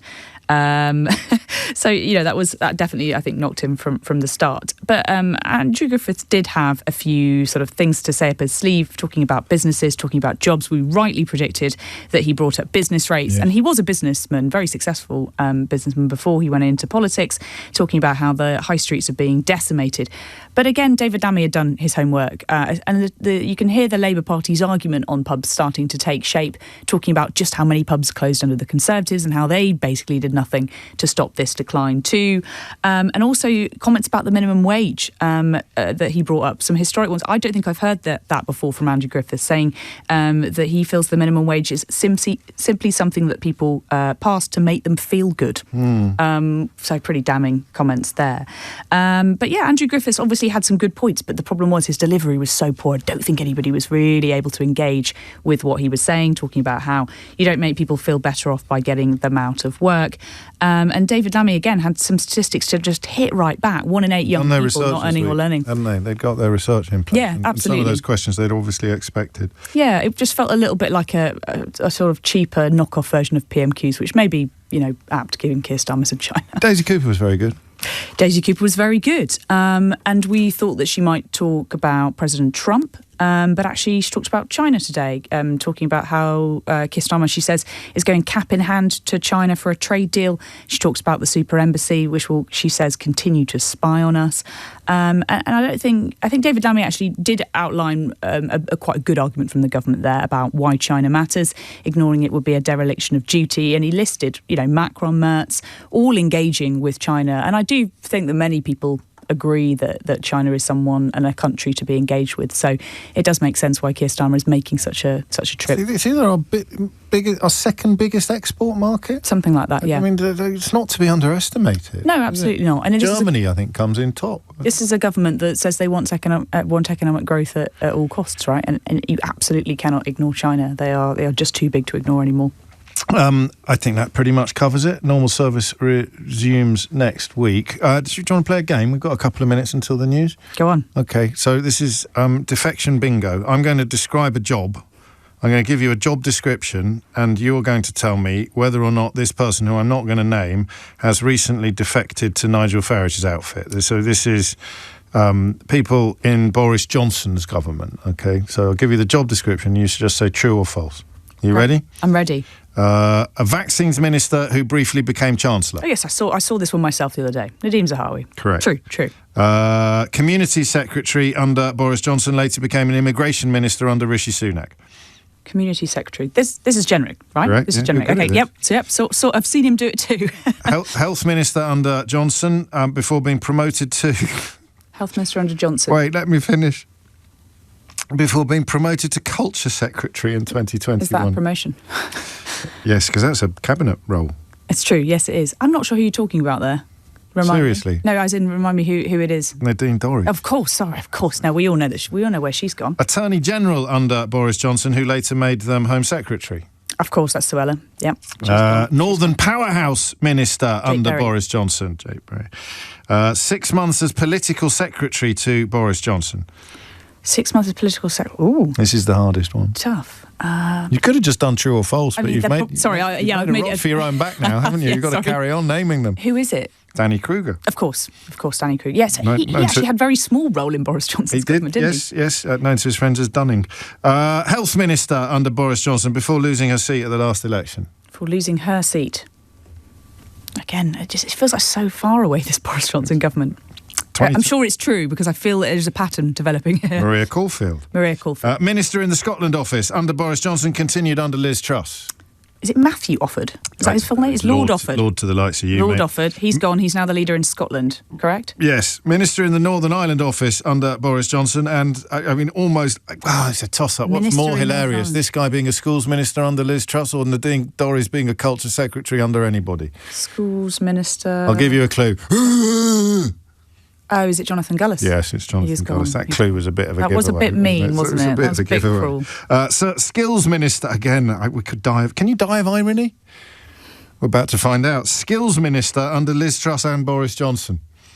Skills minister under Liz Truss. I'll give you a clue. They haven't got any.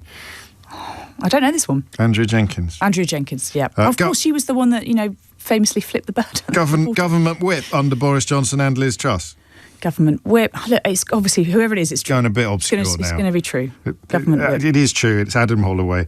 And finally, parliamentary private secretary for Boris Johnson and an assistant whip under Liz Truss. I'm going to go with true. Leah Nicky. Nietzsche. 12 so far. 12 and counting. Meet the new lot. Nothing like the last lot at all. Love it when the old band gets... Personally, almost as responsible as their new boss, Nigel Farage, for the mess that the country's in, but who on earth wouldn't trust them to sort it all out? And that's just the ones from Johnson. If you were to focus on the Truss government, you'd, I think, have more people now in reform than you have in Kemi Badenoch's shadow cabinet. Yeah, possibly. She did make one good joke earlier, her speech, where she was saying, at least I've got enough people to put in my shadow cabinet. Yes. There was a couple of good jokes this morning at Kemi Badenoch's speech. But you're totally right. And David Lammy, you heard him, go on about reform just there. They obviously clearly think that this sort of defections row and also the link to Liz Truss is still so strong, isn't it? How many years has it been since she's been in government? Are the Conservatives ever going to shake off that reputation? Well, at least we know that she'll never defect to reform, because they made it quite clear that there was Liz one Truss person that won't have. and Suella Braverman were both far too toxic ever to be welcomed in to Nigel Farage's fold. Amelia Cox has your headline. James O'Brien on LBC. It is 33 minutes after 12. If you are, and frankly at this point in the historical cycle you should be, a student of the authoritarian playbook, then you will know what you do once the evidence that your administration or regime has done something unconscionable, heinous, egregious, becomes absolutely undeniable. Russia did it with the shooting down of the MH17 aircraft. Russia did it with the chemical attacks in Syria. Russia did it. Russia does it. Putin does it. Whenever the evidence that they've done something hideous becomes absolutely undeniable, you have an official investigation. You have an official inquiry. Anyway, Simon Marks joins us now, live from Washington, D.C., to tell us the very latest on the shootings of Alex Pretty and Renee Nicole Good. Simon. Well, James, the very, very latest is that within the last few minutes, President Trump has taken to his social media account to warn Iran that time is running out if they want to avert an American attack militarily on their country, which is, of course, a fresh effort at distraction, because Donald Trump knows that time is running out if he wants to avert the formation of a circular firing squad within his own administration over the killings now of 2 American citizens on the streets of Minneapolis. Renee Good, the 37-year-old motorist, earlier this month. And, of course, even more problematically for the administration, the slaying on Saturday by Border Patrol agents of Alex Pretty, the intensive care unit nurse, who was perfectly legally engaged in the observation of Border Patrol operations on the streets of Minneapolis on Saturday, recording them on a cell phone camera, posing no threat at all to Border Patrol agents. He was also perfectly legally carrying a pistol that was legally permitted and that he had every right to carry when Border Patrol agents seized upon him, disarmed him of his weapon, and then fired an estimated 10 shots into him. According to information furnished to Capitol Hill last night by the Border Patrol, body cam footage taken from the vests of some of the officers at the scene shows that 2 of them fired their Glocks at Mr. Pretty and indicates that there was confusion among the officers about whether he still had a gun or not. There is no evidence on the tape, at least none that was disclosed to lawmakers on Capitol Hill, that Mr. Pretty brandished his weapon at those Border Patrol agents, as virtually every single one of President Trump's senior lieutenants has claimed, but not the organ grinder himself. Take a listen to what happened yesterday when Donald Trump was in Iowa at a family restaurant on a campaign swing through Iowa ahead of the midterm elections, and see what he does the first time he's asked a question, the most trenchant and important question that he was going to face yesterday, by Rachel Scott of ABC News. Mr. President, some of your own administration officials have labeled Alex Pretty. By the way, this is ABC fake news, this one. She hasn't asked me a good question in years. I think a nice woman, but I don't really like her too much. Go ahead. What did you say? So he whips the diners in that restaurant up against the reporter from ABC, Rachel Scott, a highly respected, serious-minded and fair-minded reporter within the White House press corps. He then goes to another reporter to try and avoid taking her question. She eventually gets another chance to ask it. Let's listen to that. Do you agree with the assessment from some of your own officials that Alex Preddy is a domestic terrorist or an assassin? Well, I haven't heard that, but certainly he shouldn't have been carrying a gun. He hadn't heard that his own top officials had called Alex Preddy a domestic terrorist and, in the case of Stephen Miller, his deputy White House chief of staff, an assassin. And as you'll hear in this final clip of Donald Trump from yesterday, he immediately goes to the fact that Mr. Preddy was carrying a gun and appears to attach blame to Mr. Preddy for his own killing at the hands of the Border Patrol without exactly saying it. We view that as a very unfortunate incident, okay? Right. Everyone, unless you're a stupid person, very, very unfortunate incident. I don't like that he had a gun. I don't like that he had 2 fully loaded magazines. That's a lot of bad stuff. And despite that, I say that's very unfortunate. So, the President of the United States, again, piling on the memory of Mr. Preddy. The National Rifle Association, the country's most powerful pro-gun lobby, has now put out a second statement about the killing of Mr. Preddy, saying the NRA unequivocally believes all law-abiding citizens have a right to keep and bear arms wherever they have a legal right to be. And that is indicative of mounting fury within Republicans about the way in which this is being handled by President Trump and his administration. It's like a cornered rat, isn't it? And more dangerous, obviously, but he's just pushing to see where he might find an escape route here. Is it going to work if I blame it on the gun? I'm going to distance myself from Stephen Miller. I'm going to pretend, I'm going to lie that I don't know what Stephen Miller has said, because of course he knows what Stephen Miller has said. The truth disappeared, as we know. It's never really been in the room. But that which lie is going to serve me best? And if I can't get a lie to float, I'm going to put the country on a war footing like Francis Underwood in House of Cards, because that way I can distract from the thing that I'm using to distract from the thing that was originally done to distract from the Epstein files. It's hard to keep up, isn't it? Distraction upon distraction upon distraction. Look, the real problem that they've got is that they've ditched Greg Bovino, the Has he head definitely of the Border gone? Patrol. They've I believe they were pulling him out last night.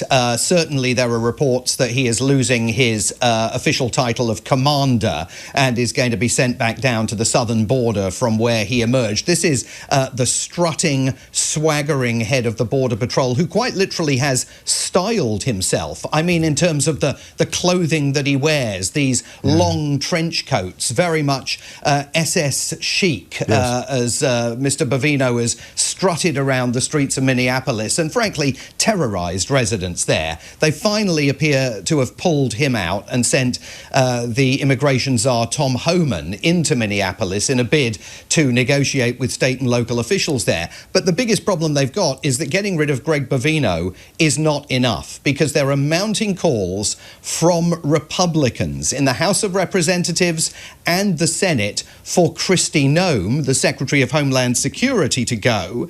And Kristi Noem put a statement, is reported to have told friends, this was leaked to Axios, the website, last night, that, quote, everything I've done at the direction of the President and Stephen, as in Stephen Miller, the Deputy White House Chief of Staff and Donald Trump's de facto chief ideologue, who over the weekend called Mr. Preddy first a would-be assassin, then he dropped the would-be and called him an assassin in a social media post that the Vice President of the United States, J.D. Vance, approvingly reposted on his own account. So if Donald Trump gets rid of Kristi Noem, and he says he won't, even though Republicans are calling in ever-increasing numbers for her to go, he runs the risk that she is then going to say, well, if I go, Stephen Miller has to go, and this thing could go, this thing rapidly spins out of control as that circular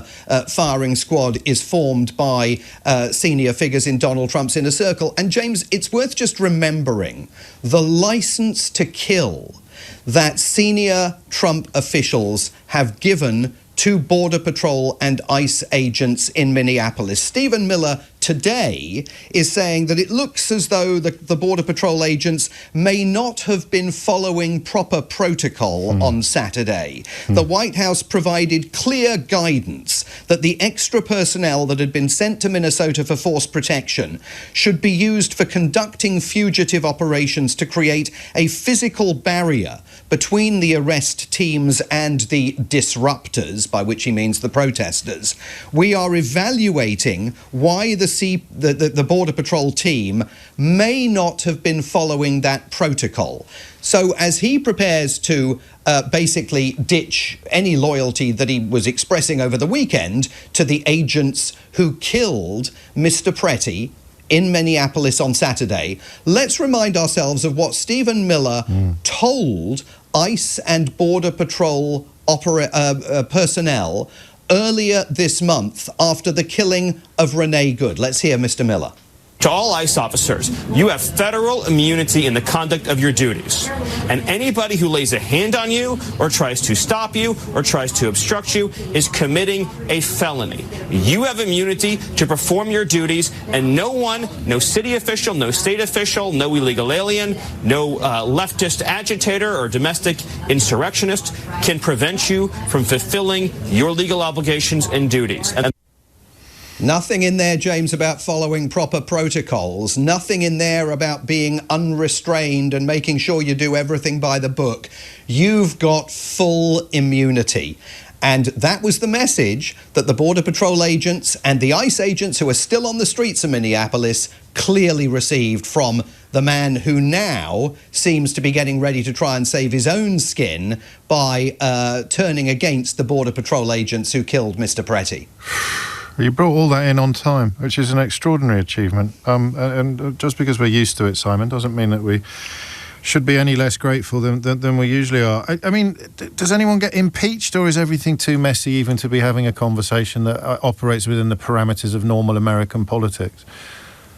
Well, Democrat leaders in the House stirred themselves to life last night. Hakeem Jeffries said that if Donald Trump doesn't fire Kristi Noem, he's going to lay impeachment articles down against her and begin that proceeding. I think it is worth making the point, James, that over the weekend, protesters in New York, furious with Democratic Party leaders, protested outside the residence of Senator Chuck Schumer, the party's leader in the Senate. And, you know, I keep coming back to Senator Bernie Sanders, who several months ago was asked when Democrats up on Capitol Hill were going to get a spine and stand up to the excesses of the Trump administration. And he said to an interviewer, that's not going to happen. Any resistance to this Trump administration is going to have to come from the streets. And he was absolutely right. And the resistance to the Trump administration is coming from the streets of Minneapolis.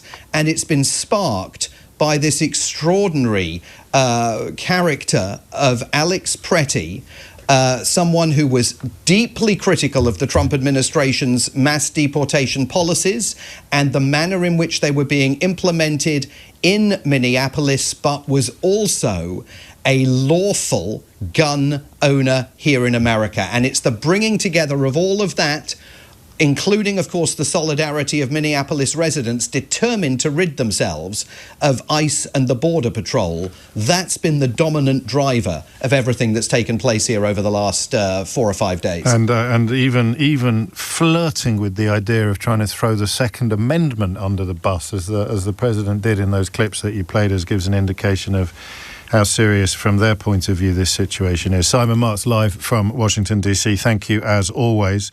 There's another story from America that I'm going to talk you through in a moment, and this involves the Minnesota Congresswoman Ilhan Omar being attacked with an unknown substance at an event that she was hosting yesterday, and we're going to look at some of the possible inspirations of the attacker, about whom at the moment very little is known. And if there's time, I also want to find out a little bit more about what has been described as the mother of all trade deals, signed yesterday by India and the European Union. It's 12:47. James O'Brien on LBC. So 1 is the time. The Minnesota Congresswoman Ilhan Omar was attacked with an unknown substance at an event she was hosting on Tuesday, when an audience member used a syringe to spray liquid at her. I've found some new resolve lately when we've been pondering the question of what do you do when there's so much madness to follow with regards to US politics. How do you do it when he throws one and the answer is you just do your best. That's all you can do. So in answer to the question of how anybody might, because of course we don't know the details yet, but how anybody might have ended up harbouring such hideous ill will towards a democratically elected US politician, Ilhan Omar, here's a hint from the President of the United States in, last month. Do we have any individuals from Somalia in the group? Please raise your hand. That's from Minnesota, you know. That's called the Great Big Minnesota Scam, with one of the dumbest governors ever in history.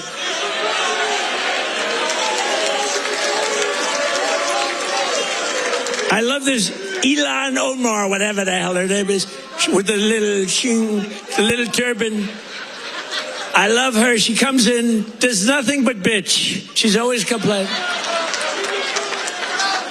She comes from a country where, it's considered about the worst country in the world, right? They have no military, they have no nothing, they have no parliament.